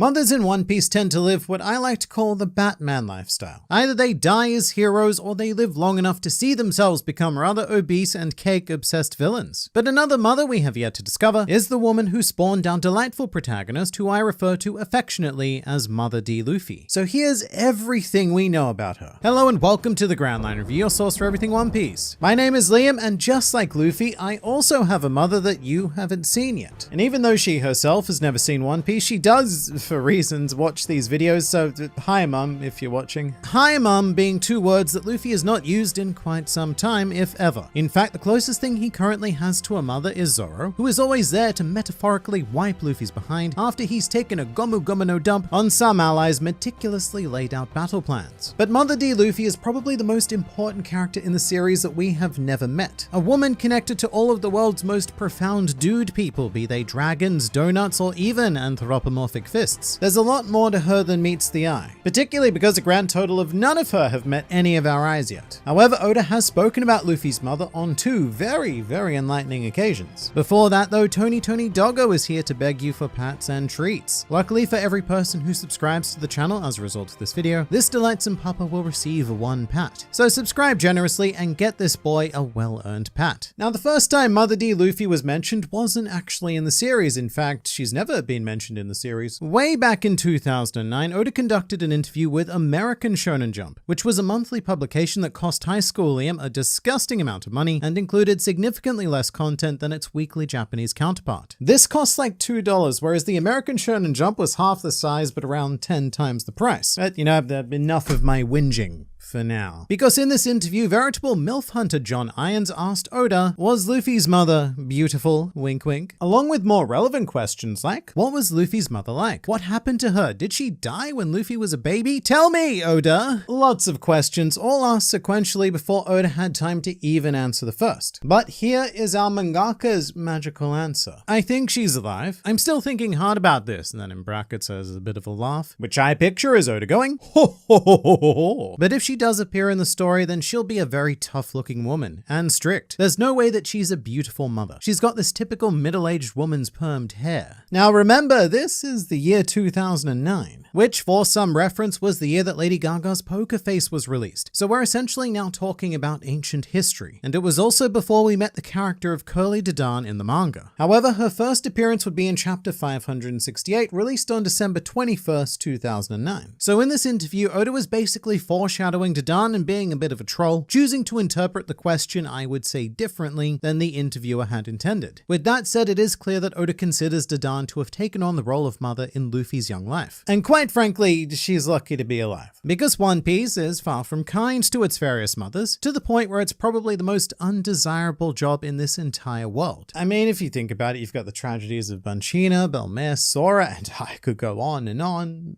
so I will. Olvia, Rouge, Otohime, Scarlet, Toki, TT, and that's enough. I think you get the point. It can be argued that One Piece is less a story about fictional pirates as it is a rather lively narrative cemetery to loving mothers. However, that brings up a question that doesn't get asked anywhere nearly enough, which is Mother D Luffy alive? I think most of us just automatically assume that she's dead because that's the clear trend. However, there has never been any real solid evidence to suggest that Mother D Luffy no longer resides in this world. In fact, of the two statements we have from Oda, he does quite blatantly use one of them to confirm that she's alive. And yes, he was talking about Dadan, but knowing Oda, there could certainly be more foreshadowing at play there. So let's take a look at our second official statement, which is actually hearsay. But it's hearsay from Mayumi Tanaka, a mother who voices the child of Mother D Luffy in The One Piece. And this is a significantly more recent piece of information that came out in the 2020s, but at some stage during her long and accomplished career, Mayumi Tanaka became a little bit curious about Luffy's background, which is a thing that actors like to do, you know, the more information you have, the more complete of a character that you can build. So she asked Oda pretty directly about Luffy's mother, and this was his response. Luffy's adventure began after he left his mother's arms. I want to tell this young man's story, so his mum is not part of it, which I would say is rather cryptic, neither confirming nor denying the allegations of Mother D Luffy currently engaging in the practice of life. But it is the standard shonen thing that needs to happen. The common problem with series that focus on adolescent adventures is that those adventures, they can't really happen if parents are involved. Assumedly being responsible and, not allowing their children to do stupid things, like say set sail on a dinghy with the intent of traveling into the Grand Line, where a lot of people end up channeling their inner motherhood and dying early. That's why there is a disproportionate amount of orphans in these kind of series, because it's just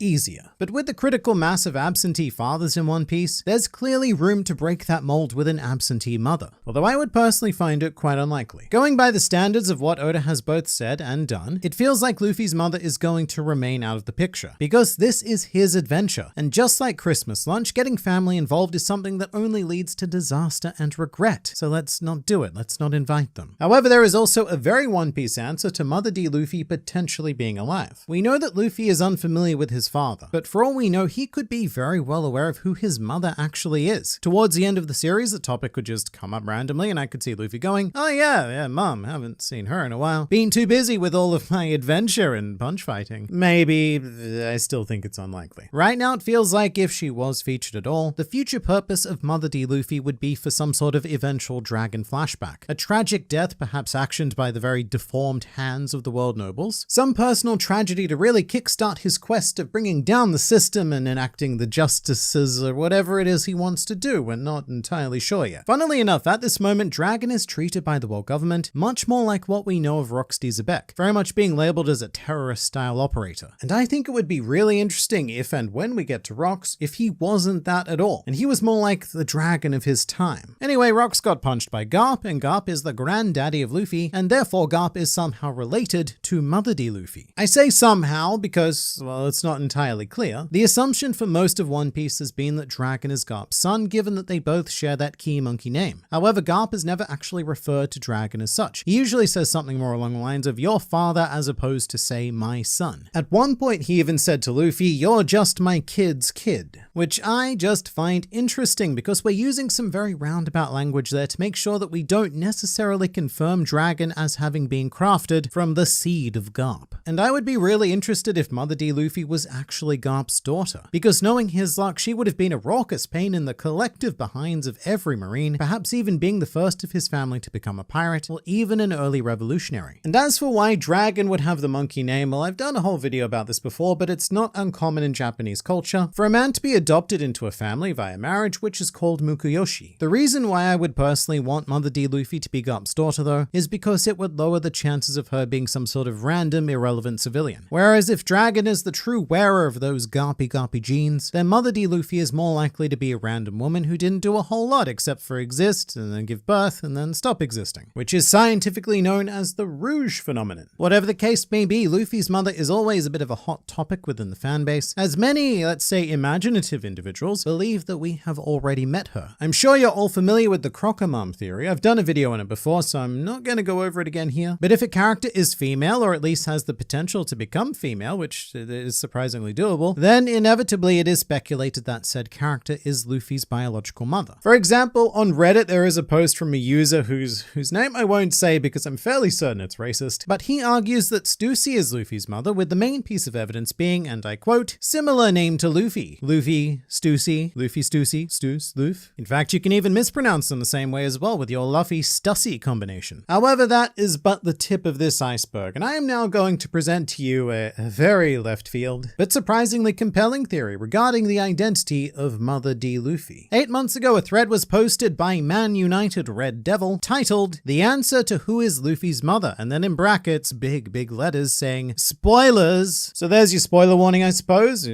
Take that as you will. Okay, so first things first. What do we know about Luffy's mom? Which I guess I'm going to say because this person probably isn't Australian anyway. The one thing that Oda revealed about her is that we have already met her. Since most female characters have met Luffy, you would assume that they would have told him like, BTW, I'm your mom. So I did some digging, and there is really only one character that makes sense, Laboon. Now, hear me out. I know on first glance it may sound ridiculous, but if you really think about it, it makes sense. It does sound ridiculous, but just stay with me, because Reddit user with stupidly long name has a 5-point plan of refutable evidence. Not refutable, irrefutable. A 5-point plan of irrefutable evidence. You might say, wait, Laboon is male, right? That's wrong. Looking at the size of the whale, Laboon is far bigger than other whales the series has shown us, and as everyone knows, female whales become larger than males. It would make sense for Brook's crew to just assume he was a male, cause how would they even know to confirm the gender? Well, I've actually been to the Penis Museum in Reykjavik, and I can safely say that whale gender it's almost impossible to miss, but let us continue. The first time we met Laboon, we noticed how much she wanted to meet back up with her Nakama. Kind of similar to Luffy after the time skip trying to get back to his crew. We even see Laboon smashing her head against the mountain non-stop. Now we know where Luffy gets his perseverance from, and that, I have to admit, is true. I've often described Luffy's fighting style as just repeatedly smashing his head against a brick wall until it breaks, so I'm back on board with this theory for now. Animal names: monkey, dragon, whale. Still working on this one, TBH, but it makes sense. It makes about as much sense as a post-time skip Disco, which is none because he is a homeless alcoholic. It needs to be a character that we will revisit since we have already met her, according to Oda. I don't see a lot of female characters being revisited, and since Brook is going back to her for sure before the show ends, it makes sense for that to be the moment that Luffy realizes that Laboon is actually his biological mother. Now, I would never hire this person as my accountant because their idea of making sense makes me quite nervous. However, because they've mentioned this multiple times now, I'd like to point out for posterity's sake that Oda has never said that we've met Luffy's mother. That's one of those things that gets passed around on the internet like a needle at some sort of underground opioid party. By which I mean far too acceptingly and with far too little concern for its mysterious origins. In this case, it comes from the SBS of Volume 44, where a reader asked about Luffy's parents, and Oda's answer was mistranslated by randoms on the internet as him saying, "They've already been drawn," when in reality Oda was referring to a single parent, and by that time Dragon had already been drawn and revealed as Luffy's father at the point that this SBS was published. Anyway, you'd think that with that, the Mama Laboon theory would be deader than the Rumbar Pirates. However, there is one final shockingly convincing piece of evidence. Since Laboon can't speak Japanese, it makes sense for her not to have told Luffy she is his mother. And that is the one point that I simply cannot argue with. TLDR, Dragon boned a whale, resulting in a monkey. So kindly say hello to our new canon Mother D. Luffy.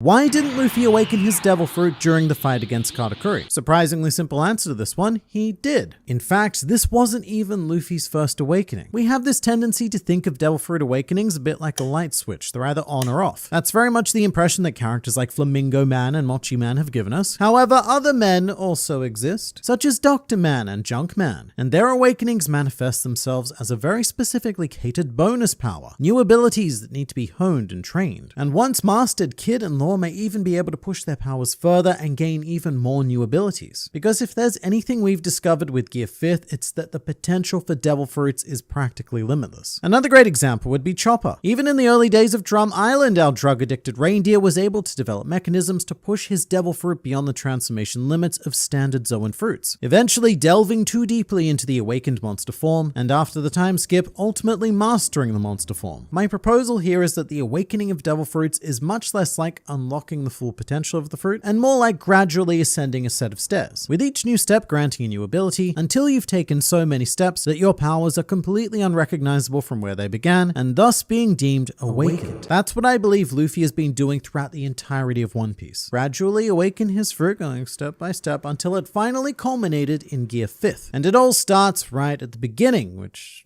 is the usual start place. And we're going to call this Step 0. After consuming the Gomu Gomu Nika Nika no no Mimi, Luffy was plonked at the bottom of a flight of metaphorical fruit stairs. And to put it quite bluntly, most fruit users never go beyond this step. They consume their magical fruit and then they go, mate, look, I've got wacky powers now. And they very much resign themselves to the initial ability ceiling because they're lacking the most important thing that any devil fruit user needs, which is imagination. Something that Luffy practically has a monopoly of in One Piece, with no one coming anywhere near close to his wealth of imagination. Luffy is like the 1% of weird thought thinking guys. And if you want to be in the 1% of good-looking guys, then head over to storegla.com, featuring stunningly designed apparel, including Dog Flamingo Cat Akuri, Plant Justice Swamp Nakama, and the glorious Grand Fleet insignia. Each shirt comes in a variety of fun colors, a multitude of fun sizes, they ship worldwide, and they are printed on the demand of your chest to wear them. All of these designs were made by one of my wonderful channel artists, and after you receive your shirt, make sure to take a photo of yourself wearing it, and at me on Twitter for a chance to be featured in a Grand Line review video. Link in the description,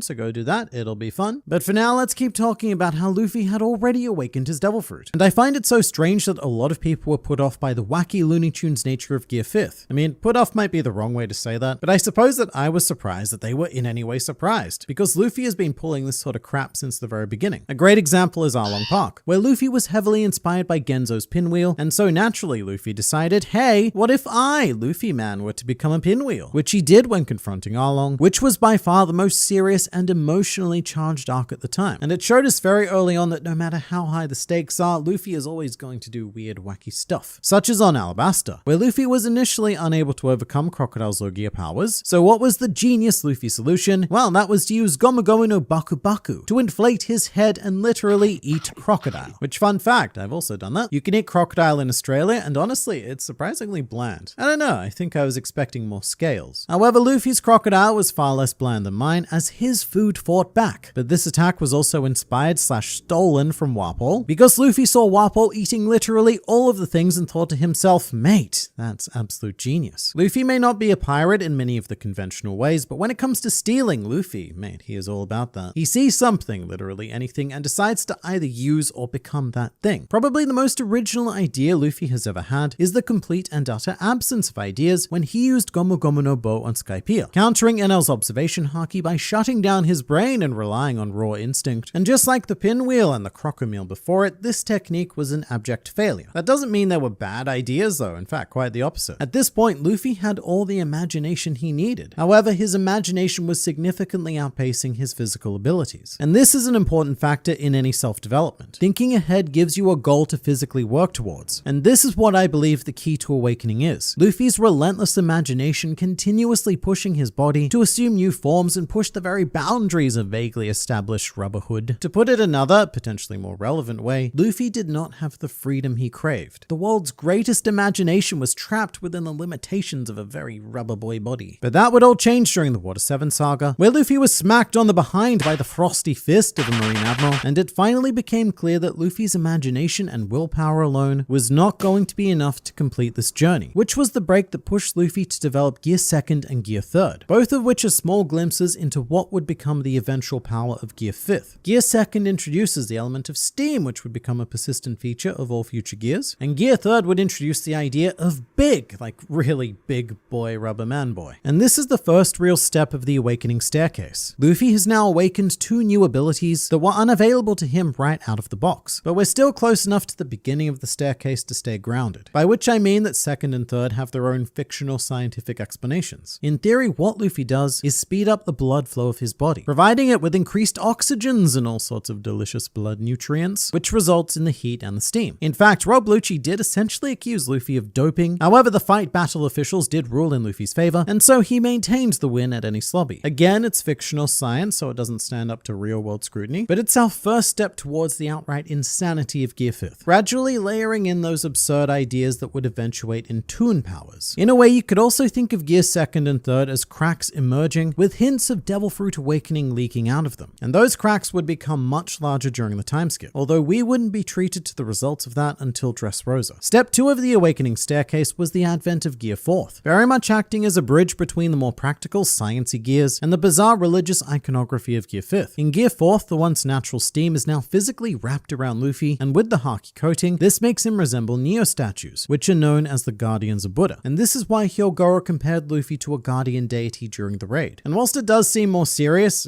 compared to Gear 5th, I can guarantee you that that was far from the reaction of the fanbase at the time. Gear 4th was actually surprisingly controversial back in the day, because it made Luffy look like a much less sleek and cool shonen protagonist, and more like a rotund beached haki whale. And you know what, in world, even Doflamingo laughed at him and pointed out how ridiculous Luffy looked. But people were very quickly won over when they saw what this new form could achieve. And what it could achieve was punching Doflamingo a lot. And as for Doflamingo himself, well, after experiencing the fistsome glory of Gear 4th, he actually stopped laughing for the first time in his entire life. But Gear 4th was made possible through basic haki mastery. Those abilities allowed Luffy's body to catch up to his imagination and push further, to become a lot more free, like a lot more as we'll see in a bit. It also continues the theme of inspirational theft, as almost all of Luffy's attacks are taken from the animals that he spent time with on Rusukaina. Kongan, Leo Bazooka, Rhino Schneider, etc. But again, I would argue that this is another awakening step, and we are far from done here. Whole Cake Island would see the expansion of Gear 4th, quite literally in the case of Tank Man, a form achieved primarily through the act of eating far too many biscuits that one time. And you know what, that fight had one of the wackiest conclusions in the series. Cracker got literally stuck in Luffy's haki fat and then just like, boom, bounced off into a building. It's such a childlike conclusion. Very Majin Buu logic of, haha, I'm so fat that you'll just bounce off me. And Tank Man is the 3rd step of the awakening staircase alongside the much more serious Snake Man, which in retrospect is the precursor step towards Gear 5th, as they are the most visually similar, and arguably the most free of all of the Gear 4th variations due to the focus on speed, maneuverability, and the incorporation of higher level observation haki. This was the form that Luffy achieved as the solution to defeating Katakuri, and Tankman, whilst more of a gag, was the exact same thing, a unique solution to beat Charlotte Cracker. And that's why the question of why Luffy didn't awaken against Katakuri is so easy to answer, because he did. He awakened one step further along the staircase, and Snake Man was enough to put a full stop to the Katakuri situation. Now, if Katakuri had chosen to keep fighting, would Luffy have gone further? That's a much more difficult question to answer because we're still not quite sure what the exact trigger of Gear 5th was, but I would say no, and furthermore, here's why. Because Luffy was pushed to the breaking point by Kaido multiple times. The two most notable was when the fun Gear 5th stuff happened, but there was also once at the beginning of Wano, where Luffy was, for want of a better term, quite thoroughly Bellamy'd by Kaido. The same action happened in both situations, so why didn't Luffy awaken Gear 5th during Act 1? And I actually think the answer is kind of boring because I've already said it many times throughout this video, but it's because his physical abilities were still lagging behind his imagination. What Luffy did accomplish was a burst of unconscious Conqueror's haki, showing that he still had the will to fight, but lacked the physical ability. However, during Wano, Luffy would go on to master Advanced Armament and Advanced Conqueror's haki, which combined with the advanced observation gained from Whole Cake Island formed a potent menage a power within Luffy. So when the situation rolled around again and Luffy was knocked out, the will to continue fighting was matched by his newfound powers, and so Gear 5th was born, which then became step 4 on the awakening staircase, embodying every step to this point, made possible by Luffy continuing to push his physical and mental development through the sheer desire of imagination. There's also a very interesting evolution that you only really notice if you read the manga, and it's specifically in regards to the Gear Steam. With Gear 2nd, Oda colors it as regular white steam, however the Gear 4th steam has a bit of a purple hue to it, and the Snake Man steam adds on this orange rim, giving the steam an almost flame-like illusion, which is also helped by the increased sharpness of the steam. In the anime, everything is just plain white though, so it's hard to know how much, if any, investment we should be putting into that. But what this has made me realize is that Oda almost never draws Gear 4th in color. In fact, it's pretty much just those two volume covers and that's it. We also shouldn't ignore the Zoan properties of Luffy's fruit. As a Zoan user, he does inherit the animalistic nature of Nika, which becomes much more apparent in Gear 5th, as it has quite a radical effect on Luffy's personality. But getting there has been a very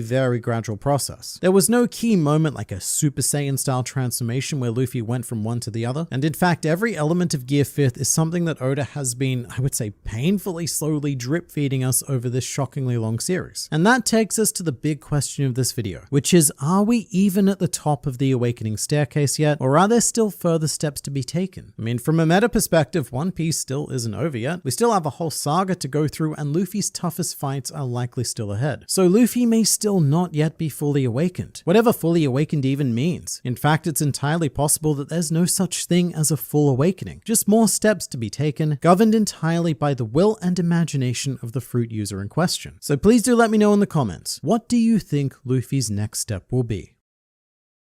This is the One Piece spoiler that no one talks about, because as wild and unpredictable as this story is, we've known for quite some time what's going to happen in the endgame of the series, which is that Monkey D. Luffy is going to destroy Fishman Island. Allegedly, gotta add the allegedly, don't want to be sued by fictional pirates. But this spoiler comes to us courtesy of Madame Shyarly, a very curious existence in One Piece, an enigma that no one has quite solved. But like most characters in the series, Shyarly was the child of a deadbeat dad who abandoned her, as well as her half-brother Arlong. You may have heard of him, he's the prick who did all of the bad things to Nami. But seemingly ever since she was born, Shyarly has had this innate ability to see into the future with her crystal ball. The ball itself is also quite mysterious because we have no idea where Shyarly got it, only that she was using it from at least the age of 3 onwards, which is strange but not unheard of. There are some characters in One Piece who are just born different, like say Big Mom being birthed with her natural power, or Isa being born with world-class observation haki. But even then, Shyarly is on a whole different scale of different. Madame Shyarly is introduced in chapter 610, which is named after her, and the cover page features Vivi engaging in quote bride training, or at least that's what the flag being held by the Siamese cat is saying. And this was an art request by a name that you may be familiar with, a certain Akira Jean-Baptiste Hattori, also known as the 6th generation editor of One Piece and also known as the infamous quote pervy editor. So asking for an image of soaking wet Vivi on all fours and on all floors is very on point. point for him. And I'd highly recommend you check out my video about how Oda's editors shaped and changed One Piece, because Hattori himself is responsible for a pretty huge twist that I can't imagine One Piece without. Back to relevant things though, Shyarly is the owner of the Mermaid Cafe, which would be quite a novelty for us, but on Fishman Island I imagine it would be the equivalent of owning, say, the Human Cafe. In any case, Luffy goes on to visit this cafe, and as soon as he enters Shyarly's private room, Luffy points at the crystal ball and he says, "Hey, Big Mermaid, what's this?" And it's explained that Shyarly is actually a famous fortune teller. However, Shyarly states that she has given up on fortune telling, as the future is usually best left unknown, which is, it's quite narratively convenient, isn't it? Because otherwise she would have seen Hody Jones's revolution in advance and this arc would have no conflict, but also it's a bit of funky foreshadowing for a big mistake that Shyarly is about to make in this very chapter. But look, predicting the future isn't a unique ability in One Piece. In fact, there are currently at least 3 people who can use Future Sight, being Shanks, Charlotte Katakuri, and even Monkey D. Luffy himself. The difference is that their abilities allow them to see a mere handful of seconds into the future. But when it comes to Madame Shyarly, she can look at least 1 year into the future, which is a lot longer. Using this ability, Shyarly, at a mere 3 age units, was able to predict the death of the monarch who preceded King Neptune. Shyarly also predicted the beginning of the Great Age of Piracy a year in advance, and she was also able to predict the events of the Paramount War, including the death of Whitebeard. Now, last one is very important, because Whitebeard was the emperor who had claimed Fishman Island and was therefore the person protecting it. And there's probably a good argument to be made that Fishman Island has only been allowed to prosper due to Shyarly's influence, allowing them to metaphorically invest into all of the appropriate livestocks. But this is nowhere near an exhaustive list. And at one point, Kami even says that there are too many examples to list. Shyarly just gets far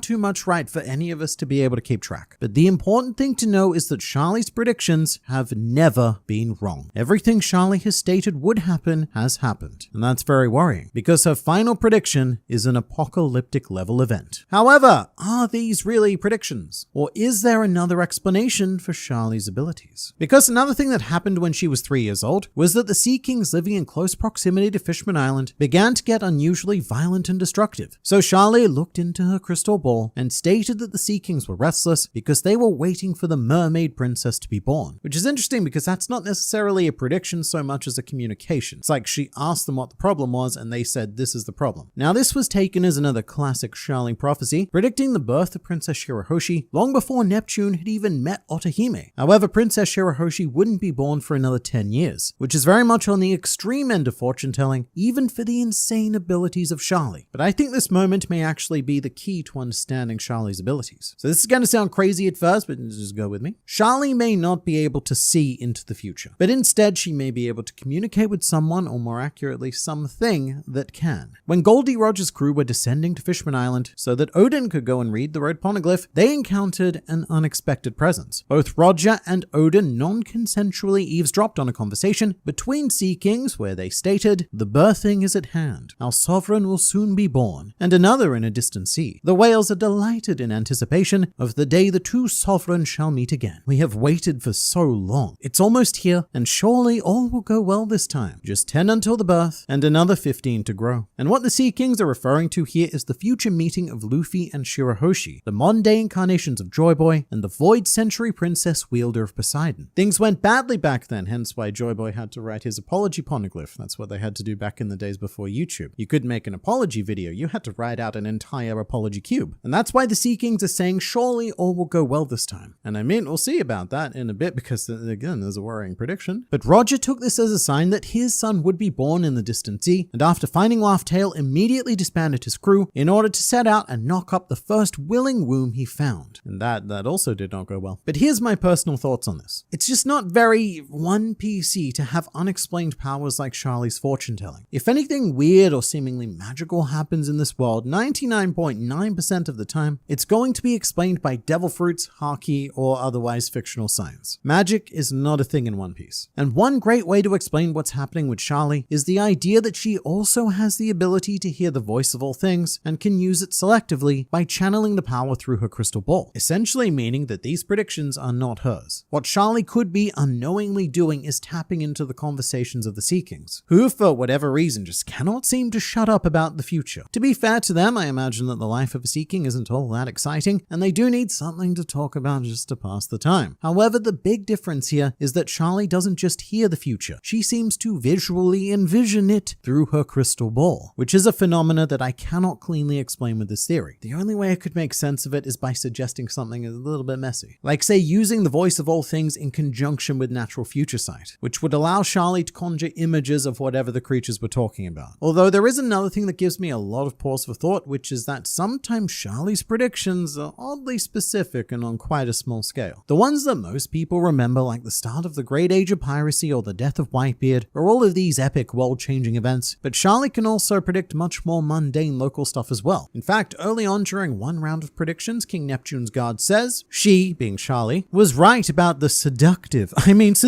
mermaid Otohime and her political protest the other day, which is a funny line in retrospect, because you have this merman essentially thirsting over Neptune's future wife, but apparently Shyarly was able to see that Otohime was going to hold a protest. Great. Which, if her ability was connected to the Sea Kings, would be an oddly mundane thing for them to be discussing. I feel like these ancient creatures have much greater long-term concerns for the world than local Fishman politics, but then again, maybe not. They know enough about Shirahoshi to suggest that they may know who her mother is as well, and might be keeping an eye on her. Of course, even if this is the explanation for Shyarly's powers, all it really does is kick the explanation can down the road, because we would then need to ask how the Sea Kings can know about and or predict the future. And it doesn't help with our current predicament either, because regardless of whether it's Shyarly, the Sea Kings, or both, we still have to deal with the set-in-stone future destruction of Fishman Island, which was predicted at the end of chapter 610, when a distraught Shyarly yells at anyone willing to listen. She says that she did not intend to look, but Shyarly sensed something calamitous within Luffy. Find him. Find the pirate with the straw hat. Drive him off the island right now. I wish this prophecy would not come true, but the human with the straw hat Luffy, he will bring ruin to Fishman Island. And here's the sinister thing. As a fan base, we often act like this is some event that's going to happen far, far into the future, which is due to how One Piece is published. It feels so far away to us. In fact, just to display that point, chapter 610 was published in 2011, so we're looking at almost 13 years ago. But when Shyarly is asked by the children when Luffy is going to destroy Fishman Island, all she can answer is that it'll be somewhere between tomorrow and a year from now. And it's scary to think about how much time has passed in world between then and now, because it means that Fishman Island is going to be destroyed imminently. So crazily enough, we got off to a very quick start post-time skip, with Fishman Island, Punk Hazard, and Dressrosa all wrapping up in less than a week. Mate, what a productive week. But things extended from there, and now we're somewhere around 4 to 5 months into the New World Era. That might not sound like much, but that means that our ticking time bomb Fishman Island is at least a third of the way counted down, and a third of their time being up is the best case scenario, because the longest they have to survive is a year. It could be much less than that. And with that in mind, it's kind of shocking that they aren't evacuating the island as we speak. I'm not entirely sure where they'd go, but according to Shyarly, this devastation could happen tomorrow. Although in some cases, I suppose it's oddly comforting knowing the future. Like when Hody Jones launched his revolution, Shyarly was completely calm. She even said straight to his face that the man who destroys Fishman Island would be Luffy, not you, Hody. So all she had to do was sit there and wait for Hody's plan to inevitably fail, which both she did and it did. And you know what? Even Prince Fukaboshi took this news surprisingly lightly. He said, "Madam Shyarly, your ability to foresee the future is well known even at our castle. This is very troubling. The future is an uncertain thing, but I can't let them run loose. We must take precautions with them," which I think, given Shyarly's track record, is a very understated reaction. But something we shouldn't ignore about Shyarly is that her character forms part of a very important theme of Fishman Island, which is to judge things with your own evidence rather than making up your mind based on past prejudices and things that you weren't necessarily involved in. And whilst this is generally tackled from a perspective of human-fishman racism tensions, there are definitely other varieties of prejudice to overcome. And Shyarly's personal journey is to stop making judgments about people's intentions based on what she sees in the magic ball. And so during the fight at Gyeongkor Plaza, Shyarly makes a heavily underrated One Piece speech. Look on with your own eyes. Watch what is happening in the square, above the sky. It's the humans that are fighting those pirates from the Fishman district. You must witness what is about to happen with clear, honest eyes, free from preconception. And ultimately, Shyarly does commit to this new belief by smashing her crystal ball and apologizing to Kami for ever suspecting her friends, and even decides to put her full trust into Luffy. Now in the manga, this is also quite an interesting point, because when Shyarly predicts the destruction of Fishman Island, all she sees is a silhouetted figure in a straw hat. For all she knows, this isn't even Luffy, and Shyarly may have been accusing the wrong person. However, in the anime adaptation, they make it pretty clear that yes, this is Luffy, Luffy. There's no fun artistic silhouette here, just a flat face shot in the flames, and for some reason they make him look so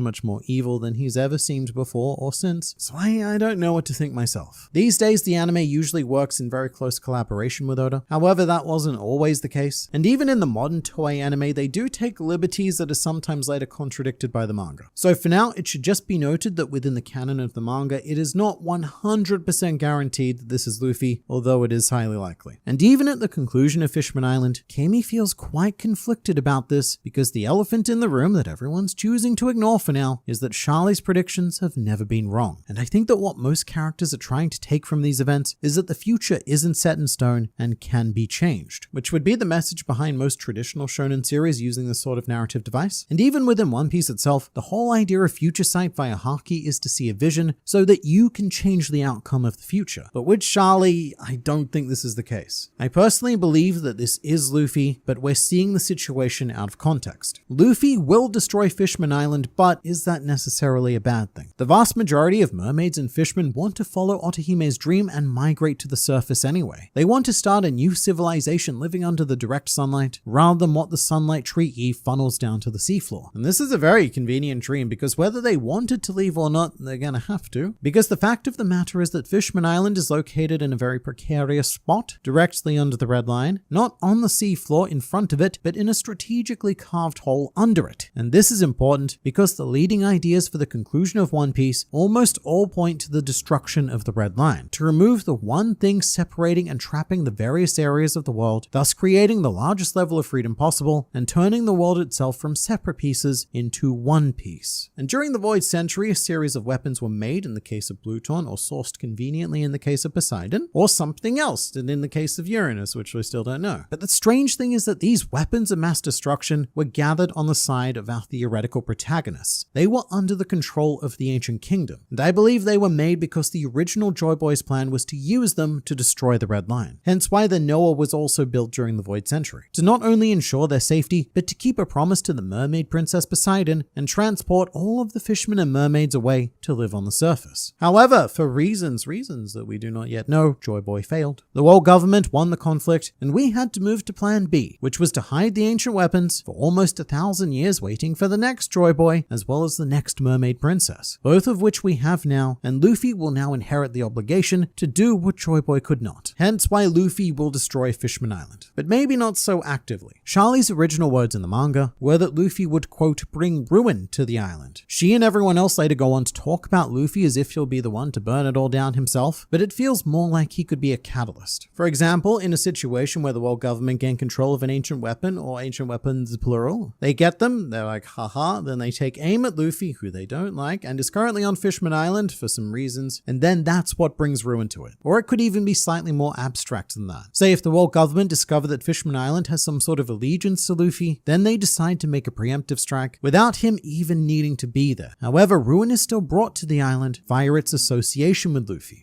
Whatever the case, in the end, this event is unavoidable. And to be the first to know when this destruction occurs, make sure to subscribe to this channel for consistent injections of One Piece culture delivered straight into your YouTube feeds.